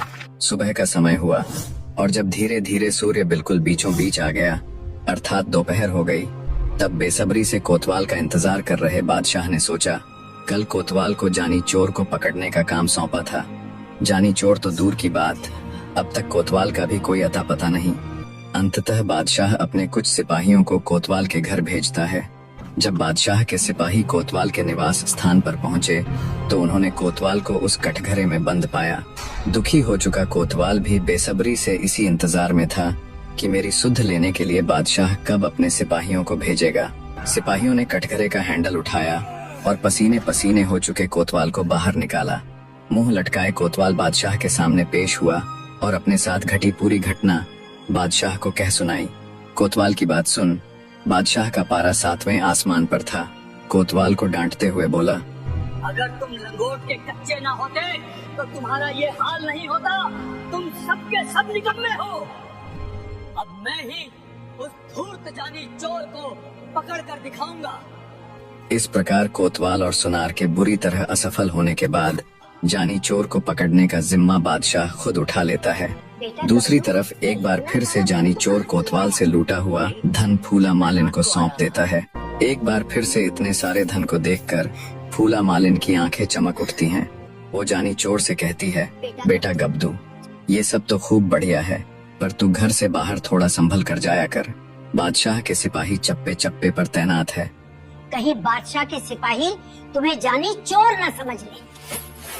मालिन की बात सुन जानी चोर बोला, अरे मौसी, तुम क्यों इतनी चिंता करती हो? और वैसे भी बादशाह के सिपाही पकड़ेंगे तो जानी चोर को पकड़ेंगे, मुझसे उनका क्या लेना देना। मैं कोई जानी चोर थोड़े ही ना हूँ। बूढ़ी मालिन बोली, बेटा फिर भी थोड़ा संभल कर जाया कर, मुझे बहुत चिंता होती है तेरी। जानी चोर बोला, ठीक है मौसी। और क्या चल रहा है नगर में? अब की बार जानी चोर को पकड़ने की जिम्मेवारी किसने ली है? तब मालिन बोली, बेटा अब की बार उस जानी चोर को पकड़ने की जिम्मेवारी खुद बादशाह सलामत ने ली है। बूढ़ी माँ की बात सुन जानी चोर की आंखों में चमक आ जाती है। वो तो कब से इस पल की फिराक में था कि कब खुद बादशाह उसे पकड़ने की जिम्मेवारी लेगा। शाम का समय हुआ तो फिर से जानी चोर माता के मंदिर पहुंच जाता है और फिर से माता के आगे याचना करता है, हे देवी माई, तेरी सवा मण की करू कढ़ाई, मुझे सवा पहर के लिए एक बुढ़िया का रूप दे दें। दोस्तों, कहानी में आगे बढ़ने से पहले आप सबको बताता चलूं कि पुराने समय में चोर लोग चोरी करने से पहले देवी माँ की आराधना किया करते थे और सफलता पूर्वक चोरी होने पर वे माता को भेंट चढ़ाया करते। इसी प्रकार जानी चोर ने भी देवी माँ की प्रचंड भक्ति की थी। कई दिनों तक भूखा प्यासा रहकर लगातार वो देवी माँ के ध्यान में लीन रहे थे। तब देवी माँ ने प्रकट होकर खुश होते हुए जानी चोर को ये वरदान दिया था, जब भी तू मेरा नाम लेकर अपना रूप बदलकर कोई अन्य रूप बनाना चाहेगा, तब तुझे वैसा ही रूप मिल जाया करेगा। यही कारण था कि जानी चोर आज तक शिवाय सुल्तान के किसी की पकड़ में नहीं आया था, क्योंकि वो हमेशा रूप बदल बदल कर चोरियां किया करता था। अब फिर से चलते हैं कहानी के ऊपर। तो जानी चोर एक बुढ़िया का रूप बनाकर नगर के चौराहे पे बैठकर दाना दलने लग जाती है। दूसरी तरफ बादशाह भी कुछ सैनिकों की छोटी सी टुकड़ी लेकर पूरे विश्वास के साथ जानी चोर को पकड़ने के लिए राजमहल से निकल पड़ता है। घूमते घूमते जब बादशाह नगर के उस चौराहे पर पहुंचा जिस पर जानी चोर बुढ़िया का रूप धारण किए दाना दल रहा था, तब बादशाह बुढ़िया के पास गया और बोला, क्यों री बुढ़िया, इतनी रात में तू यहाँ क्या कर रही है? बादशाह के सख्त लहजे का जवाब बुढ़िया लड़खड़ाती हुई आवाज में देती हुई कहती है, हुजूर, जानी चोर आया था मेरे पास और मुझे अपने घोड़े के लिए दाना दलने का काम सौंप कर गया है। बस उसी के काम में लगी हुई हूँ। बुढ़िया की बात सुन बादशाह की आंखें चमक उठी। सोचा इससे बेहतरीन मौका और क्या होगा जानी चोर को पकड़ने का। उसने तुरंत बुढ़िया से उसके वस्त्र देने के लिए कहा। सोचा अगर मैं बादशाह के वेश में बुढ़िया के पास रहूंगा तो हो सकता है जानी चोर मुझे देखकर बुढ़िया के पास आए ही ना। सबसे अच्छी योजना तो यही है कि मैं खुद बुढ़िया का रूप बनाकर यहाँ चौराहे पे बैठ जाता हूँ और जैसे ही जानी चोर आएगा मैं तुरंत उसे पकड़ लूंगा। बादशाह ने अपने साथ मौजूद सिपाहियों को नगर में दूसरी जगहों पर गश्त के लिए भेज दिया और खुद बुढ़िया के वस्त्र धारण कर नगर चौराहे में बैठ गया। वस्त्र देते समय जानी चोर रूपी बुढ़िया ने वस्त्रों के साथ साथ जूतों की माला भी बादशाह के गले में डाल दी। उसके मुख पर से हाथ फिराते हुए कालस लगा दी। जानी चोर बादशाह के घोड़े पर बैठकर वहाँ से फुर्र हो जाता है। बादशाह जानी चोर के इंतजार में नगर चौराहे पे बैठकर दाना दलने लग जाता है। दूसरी तरफ जानी चोर सीधा नगर के बाहर सुल्तान के पास जाता है और कहता है, चलो मेरे साथ, महकदे को छुड़वाने का इससे अच्छा मौका नहीं मिलेगा। बादशाह और उसके सैनिक मेरी तलाश में नगर में घूम रहे हैं। महकदे की निगरानी के लिए अब बहुत कम सिपाही वहाँ मौजूद हैं, जिनका हम आसानी से सामना कर सकते हैं। इस प्रकार जानी चोर और सुल्तान मिलकर आधी रात के समय जनाना महल में महकदे की निगरानी में मौजूद सिपाहियों पर धावा बोल देते हैं। सुल्तान ने वीरता पूर्वक तीर अंदाजी और तलवारबाजी से जल्दी ही सभी सिपाहियों को ढेर कर दिया। उसके बाद जानी चोर और सुल्तान जनाना महल के अंदर जाते हैं और महकदे को आजाद करवाकर उसे सही सलामत उसके राज्य उसके निवास स्थान पर पहुंचा देते हैं। उसके बाद जानी चोर राजा सुल्तान और रानी निहालदे भात भरने के लिए नरवरगढ़ की ओर चल पड़ते हैं। दूसरी तरफ जब दिन का लिकाड़ हुआ और थोड़ा उजाला हुआ तो लोग सोच आदि के लिए जाने लगे। जो भी चौराहे से निकलता बादशाह का कालिक से पुता मुंह और गले में जूतों की माला देखकर दबी हुई हंसी हंसता हुआ वहां से निकल जाता। ऐसे ही समय बीता और दिन पूरी तरह निकल आया। बादशाह अब भी उसी वेश में चौराहे पर बैठा दाना दल रहा था। वो अब तक इसी सोच में था कि जानी चोर अपने घोड़े का दाना लेने आता ही होगा। वहाँ से निकलने वाला हर राहगीर बादशाह की हालत देख मन ही मन हंसता, पर बादशाह होने के कारण किसी की हिम्मत भी नहीं पड़ रही थी कि वो उसकी हालत उसके आगे बयां कर सके। कुछ देर बाद बादशाह का मंत्री बादशाह के पास आया।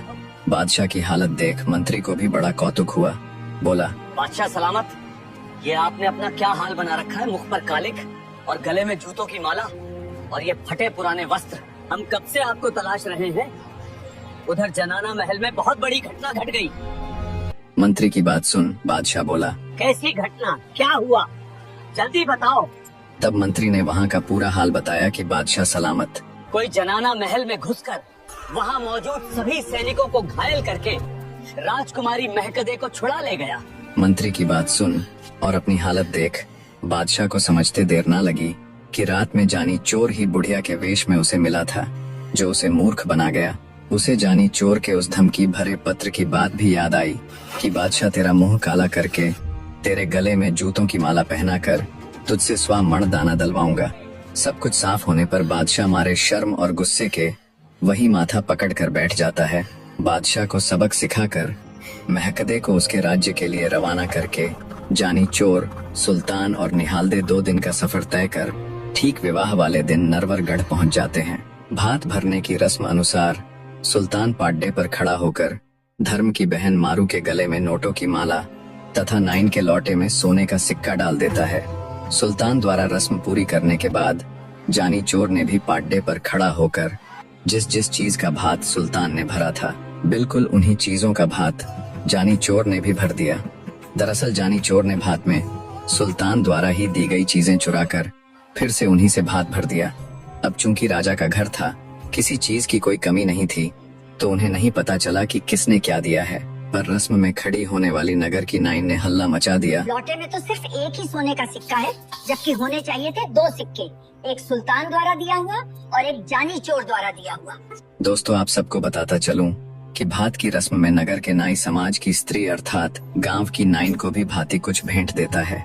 तो जब वो हल्ला हुआ तो सुल्तान को समझते देर न लगी कि ये सब किया धरा जानी चोर का ही है। सुल्तान ने उससे कहा, मेरे यार, तुमने तो मेरी कसम खाई थी कि आगे से सुई की भी चोरी नहीं करूंगा। तब जानी चोर बोला, हाँ मेरे भाई, मैंने कसम जरूर खाई थी, पर शायद तुमने ध्यान से नहीं सुनी। मैंने कहा था मैं आगे से सुई की चोरी नहीं करूंगा, तो मैंने सुई की चोरी थोड़े ही ना की है। अब रस्म में लगने वाला सारा सामान मैं कहाँ से लाता भला? तो मैंने तुम्हारे दिए हुए सामान को ही चुराया और उसी से भात भर दिया। जानी चोर की शातिर बुद्धि देख सुल्तान उससे कहता है कि तुम नहीं सुधरने वाले यार। इस प्रकार अच्छे से मारू की बेटी की शादी करवाकर सुल्तान, जानी चोर और निहालदे राजा ढोला और रानी मारू से विदाई लेते हैं। महल से बाहर आने के बाद सुल्तान और जानी चोर भी एक दूसरे से गले मिलते हुए फिर मिलने का वायदा करके विदाई लेते हैं। अब जानी चोर अपने रास्ते चल पड़ा और सुल्तान निहालदे के साथ अपने रास्ते। अब चूंकि सुल्तान की देश निकाले की 12 वर्ष की अवधि भी कब की पूरी हो चुकी थी, तो सुल्तान निहालदे संग अपने नगर कीचकगढ़ की ओर चल पड़ता है। जब चलते चलते उन्हें शाम हो गई तो उन्होंने एक जंगल में डेरा डाल लिया। रात्रि के समय जब सुल्तान और निहालदे विश्राम कर रहे थे, तब सोती हुई निहालदे को एक सांप ने डस लिया, जिससे नींद में ही उसके प्राण निकल जाते हैं। जब सुबह हुई तो सुल्तान की नजर निहालदे के नीले पड़ चुके शरीर पर गई। उसे तुरंत समझ आ गया कि निहालदे को किसी विषैले सांप ने डस लिया है। धड़कन कब की थम चुकी थी। सुल्तान का तो मानो पूरा संसार उजड़ गया था। निहालदे ही उसके लिए सब कुछ थी। वो बुरी तरह दहाड़े मार मार कर विलाप करने लगा। उसके हृदय विदारक रुदन से पूरा जंगल दहल उठा। कुछ देर बाद अत्यंत बोझिल हृदय से सुल्तान निहालदे के क्रियाक्रम की सामग्री लेने नगर की ओर चल पड़ता है। सबसे पहले सुल्तान लकड़ी वाले के पास पहुंचता है। उसने दुकानदार को पैसे दिए और स्वमण लकड़ी तोलने के लिए कहकर दूसरी सामग्री लेने के लिए आगे बढ़ गया। फिर वो एक कपड़े की दुकान पर जाता है। सुल्तान ने उसे भी पैसे दिए और कफन के लिए 100 मीटर सफेद कपड़ा काटने की कहकर अन्य सामग्री लाने के लिए आगे बढ़ जाता है। फिर सुल्तान एक घी वाले की दुकान पर पहुंचता है। उसे भी पैसे देकर घी का एक पीपा देने के लिए कहता है। तभी सुल्तान ने सोचा रानी को पान बहुत पसंद था। अंततः वो घी वाले को भी थोड़ी देर में आने की कहकर पंसारी की दुकान की तरफ बढ़ जाता है। पंसारी की दुकान पर जाकर सुल्तान पान लगाने की कहता है। तब दुकान पर मौजूद पंसारी की बेटी सुल्तान के रंग रूप को देखकर उस पर मोहित हो जाती है। वो एक जादूगरनी थी जिसने काला जादू सीखा हुआ था, तो अपने जादू से पंसारी की बेटी सुल्तान को एक मिंढा अर्थात भेड़ का बच्चा बनाकर उसे वही बांध लेती है। दोस्तों, अब कहानी में चलते हैं जंगल की तरफ, जहां निहालदे का मृत शरीर तंबू के बाहर रखा हुआ था। देव योग से भगवान शिव जी माता पार्वती के साथ मृत्यु लोक की सैर करने आए हुए थे।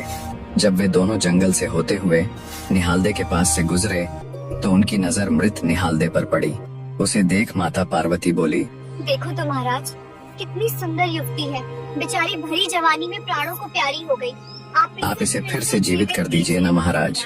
माता पार्वती की बात सुन भगवान शिव बोले, प्रिय, ये मृत्यु लोक है, यहाँ हर किसी को कुछ न कुछ दुखा ऐसे तुम किस किस के दुखों को दूर करती चलोगी? भगवान शिव की बात सुन माता पार्वती बोली। मुझे कुछ नहीं पता महाराज, आप इस युवती को अभी जिंदा कर दीजिए। अंततः माता पार्वती के हठ के आगे महादेव जी को झुकना पड़ा और निहालदे के शरीर में फिर से जान फूंक दी। निहालदे तुरंत उठ बैठी। उसने देखा तो सुल्तान उसके पास नहीं है, बल्कि एक साधु और साध्वी वहाँ खड़े हैं। निहालदे भगवान शिव के गले पड़ गई और बोली, बता रे साधु, मेरा पति कहाँ है? नहीं तो तेरी दाढ़ी को उखाड़ फेंकूंगी। निहालदे की बात सुन भगवान शिव माता पार्वती से बोले, देख लिया इसे जीवित करने का नतीजा, अब ला कर दो इसे इसका पति भी।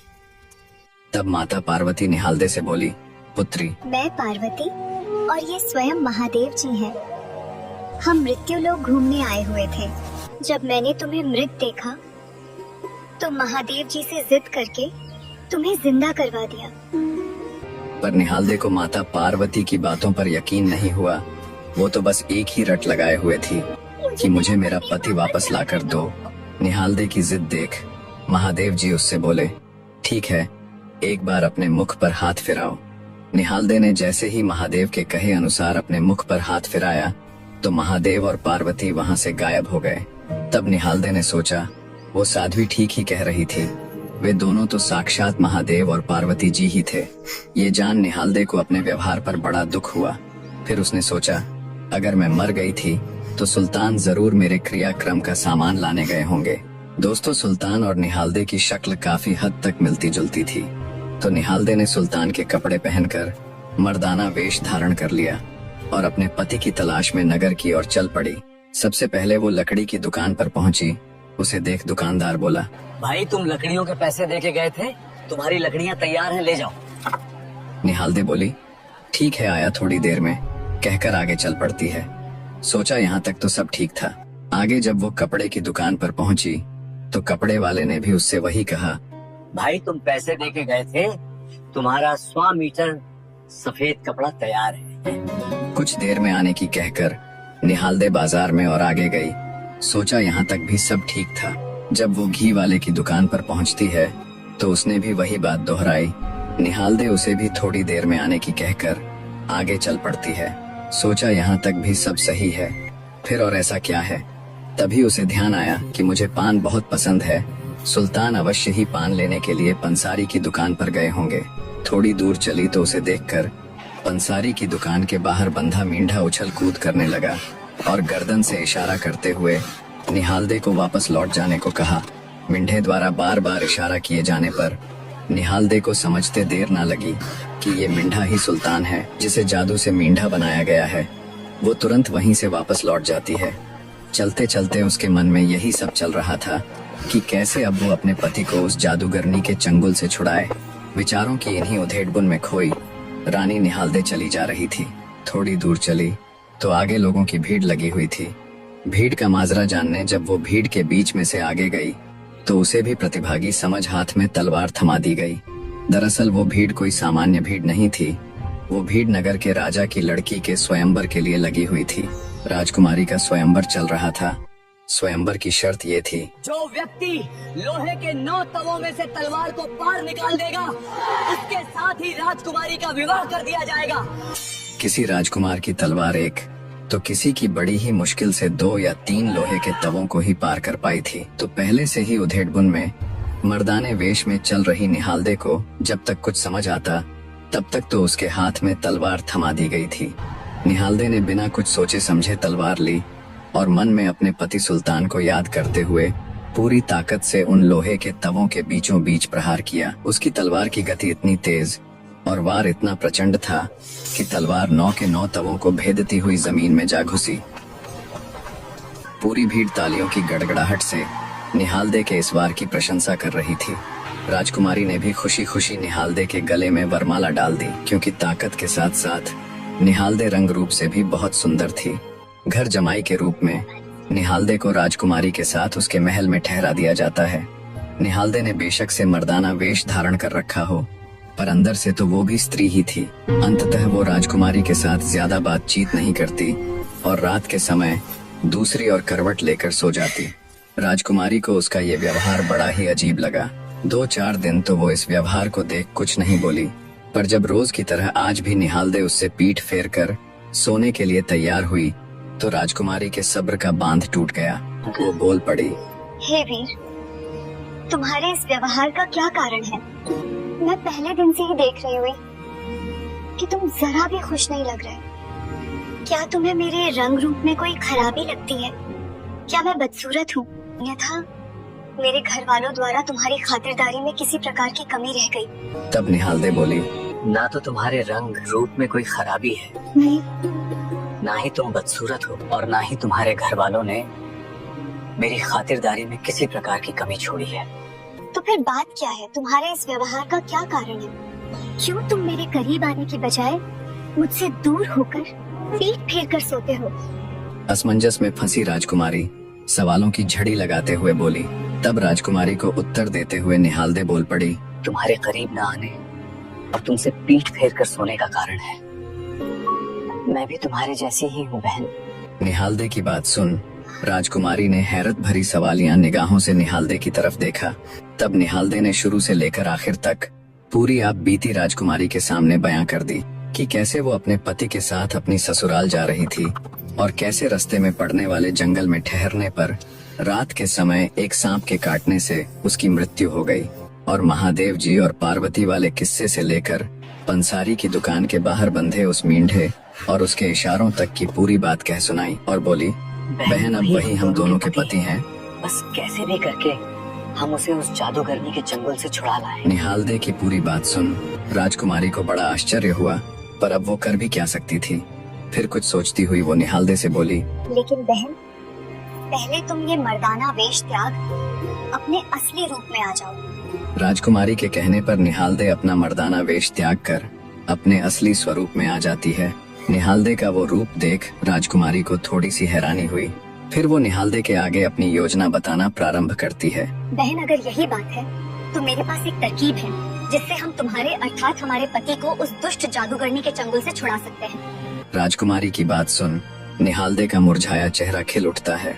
बेसब्री से वो राजकुमारी से कहती है, बताइए राजकुमारी जी, वो क्या योजना है जिससे सुल्तान को फिर से उसके वास्तविक रूप में लाया जा सकता है?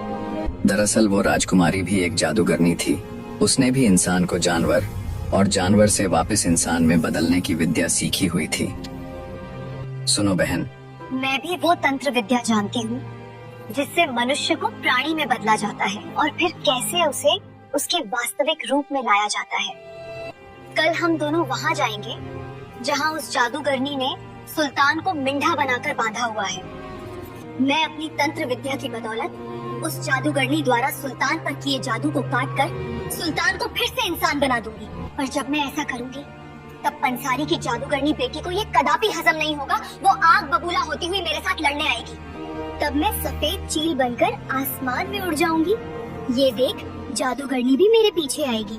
बस उसी समय तुम्हें सुल्तान से कहकर उस दुष्ट जादूगरनी को निशाना लगवाना है।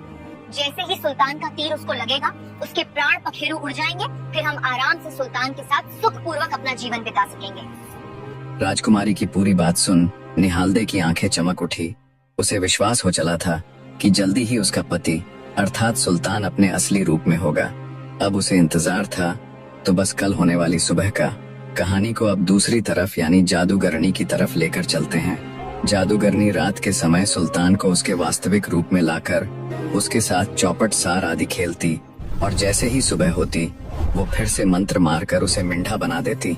जैसे ही सुबह हुई और दिन थोड़ा ऊपर चढ़ा, निहालदे जादूगरनी राजकुमारी को साथ ले पंसारी की दुकान के बाहर पहुंच जाती है जहां उस दुष्ट जादूगरनी ने सुल्तान को मिंढा बनाकर बांध रखा था।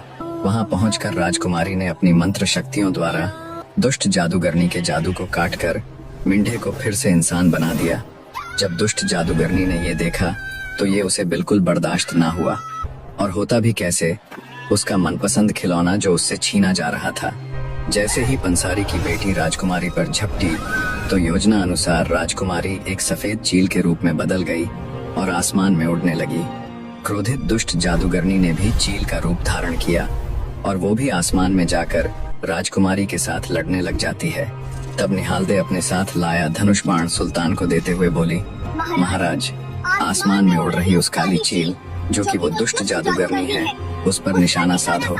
निहालदे की बात सुन सुल्तान कहता है, क्या काली और क्या सफेद, और इस बात का क्या भरोसा कि जादूगरनी राजकुमारी हमारे साथ पूरे जीवन अच्छे से पेश आएगी। अगर कल को उसके साथ कुछ कहा सुनी हो गई तो वो भी हमें कभी मिंढा तो कभी मेमना बनाकर खड़ा कर देगी। इतना कहते हुए सुल्तान ने निशाना साधा और बाण से अत्यंत वेग से निकला हुआ सुल्तान का तीर आपस में लड़ रही काली चील और धोली चील दोनों के आर पार हो जाता है। फलस्वरूप उस दुष्ट जादूगरनी के साथ साथ जादूगरनी राजकुमारी के भी प्राण पखेरु उड़ जाते हैं। सुल्तान निहालदे को ले अपने नगर कीचक गढ़ की ओर चल पड़ता है। 2 दिन के लंबे सफर के बाद सुल्तान और निहालदे कीचक गढ़ पहुंच जाते हैं। वहां पहुंचने पर महल में सीधा जाने की बजाय सुल्तान निहालदे संग शाही बाग में रुक जाता है। जैसे ही सुल्तान के वापस लौटने की खबर पहरेदारों ने राजा मैनपाल और रानी को दी, दोनों के दोनों तुरंत सब कुछ छोड़ छाड़ कर भागे भागे शाही बाग में चले आते हैं। राजा मैनपाल बेटे सुल्तान को बाहों में भरता हुआ बोला, बेटा बहुत रुलाया है तुमने, तुम्हारी याद में एक एक दिन कई सालों की तरह गुजरा है हमारा। अरे मैंने तो वो देश निकाला सिर्फ तुम्हें डराने के लिए टंगवाया था। मुझे जरा सा भी ये अंदेशा नहीं था कि तुम सचमुच उसे देखकर हमें छोड़कर चले जाओगे। ऐसा कोई दिन नहीं गया जब मुझे अपने किए पर पछतावा ना हुआ हो या तुम्हारी माँ ने मुझे दोषी ठहराते हुए धिक्कारा ना हो। राजा रानी दोनों बारी बारी से अपने बेटे को गले लगाते हैं। अच्छी तरह से मिलन होने के बाद सुल्तान अपने माता पिता को निहालदे का परिचय देता है। सुल्तान अपने साथ बहू को भी लाया है। ये जान उन दोनों को और अधिक खुशी हुई। निहालदे भी आगे बढ़कर अपने सास ससुर के चरण छू लेती है। राजा मैनपाल पूरे सम्मान के साथ अपने बेटे और बहू को राजमहल के अंदर लेकर जाते हैं और अगले ही दिन वे सुल्तान का राज तिलक कर उसे कीचक गढ़ का नया राजा घोषित कर देते हैं। इस प्रकार राजा सुल्तान रानी निहालदे के साथ सुखपूर्वक जीवन व्यतीत करता है। निष्कर्ष, इस प्रकार अनेक कष्टों, विश्वासघातों, संघर्षों और चमत्कारों से गुजरकर राजकुमार सुल्तान का जीवन पूर्ण होता है। जिस बालक को एक भूल के कारण देश निकाला मिला था, वही बालक समय के साथ साहस, करुणा और धर्म का प्रतीक बन गया। उसने न केवल दानव का वध कर नगर को भयमुक्त किया, बल्कि साथ साथ जानी चोर जैसे भटके हुए मनुष्य को भी सही मार्ग दिखाया और हर स्थान पर न्याय व दया का परिचय दिया। सुल्तान की हर जगह जीत ये साबित करती है कि जब मनुष्य के मन में किसी प्रकार का खोट ना हो, उसकी नीयत साफ हो, वो दूसरों के प्रति दयावान हो और अपने कर्तव्यों के प्रति पूरी तरह समर्पित हो, तो उसके साथ भगवान हर क्षण होता है, जिससे व्यक्ति की जीत निश्चित है। हालांकि राजकुमार सुल्तान जैसे रहमदिल मनुष्य द्वारा अंत में राजकुमारी को भी उस दुष्ट जादूगरनी के साथ मारने का फैसला चौंकाने वाला था, पर उसके पीछे उसकी सोच सही थी और उसका ये मानना सत्य भी था कि अगर वो राजकुमारी को उस दुष्ट जादूगरनी के साथ ना मारकर जीवित छोड़ देता तो वो उनके वैवाहिक जीवन में मुसीबत बन सकती थी और अपनी तंत्र विद्या का दुरुपयोग उनके ऊपर कर सकती थी। अंत में राजा मैनपाल की मानसिक स्थिति ये दर्शाती है कि उसके एक छोटे से गलत फैसले के कारण उसने पूरे 12 वर्ष अपने इकलौते पुत्र के विरह में काटने पड़े। इससे हमें सीख मिलती है कि कोई भी निर्णय बिल्कुल ठंडे मन अर्थात शांत हृदय और पूरे विवेक के साथ लिया जाना चाहिए, अन्यथा परिणाम बुरा ही होता है। उम्मीद है कहानी को आपने पूरा एंजॉय किया होगा। इसी बात पर अभी चैनल सब्सक्राइब करके हर हर महादेव लिखना ना भूले। इतनी मेहनत के बाद आप सबसे ये उम्मीद करना गलत तो नहीं है। इन छोटी छोटी चीजों से ही हमें बहुत मोटिवेशन मिलता है काम में सुधार लाते हुए उसे और अधिक बेहतरीन बनाने का। अंतिम सत्य, कष्ट मनुष्य को तोड़ने नहीं बल्कि गढ़ने आते हैं।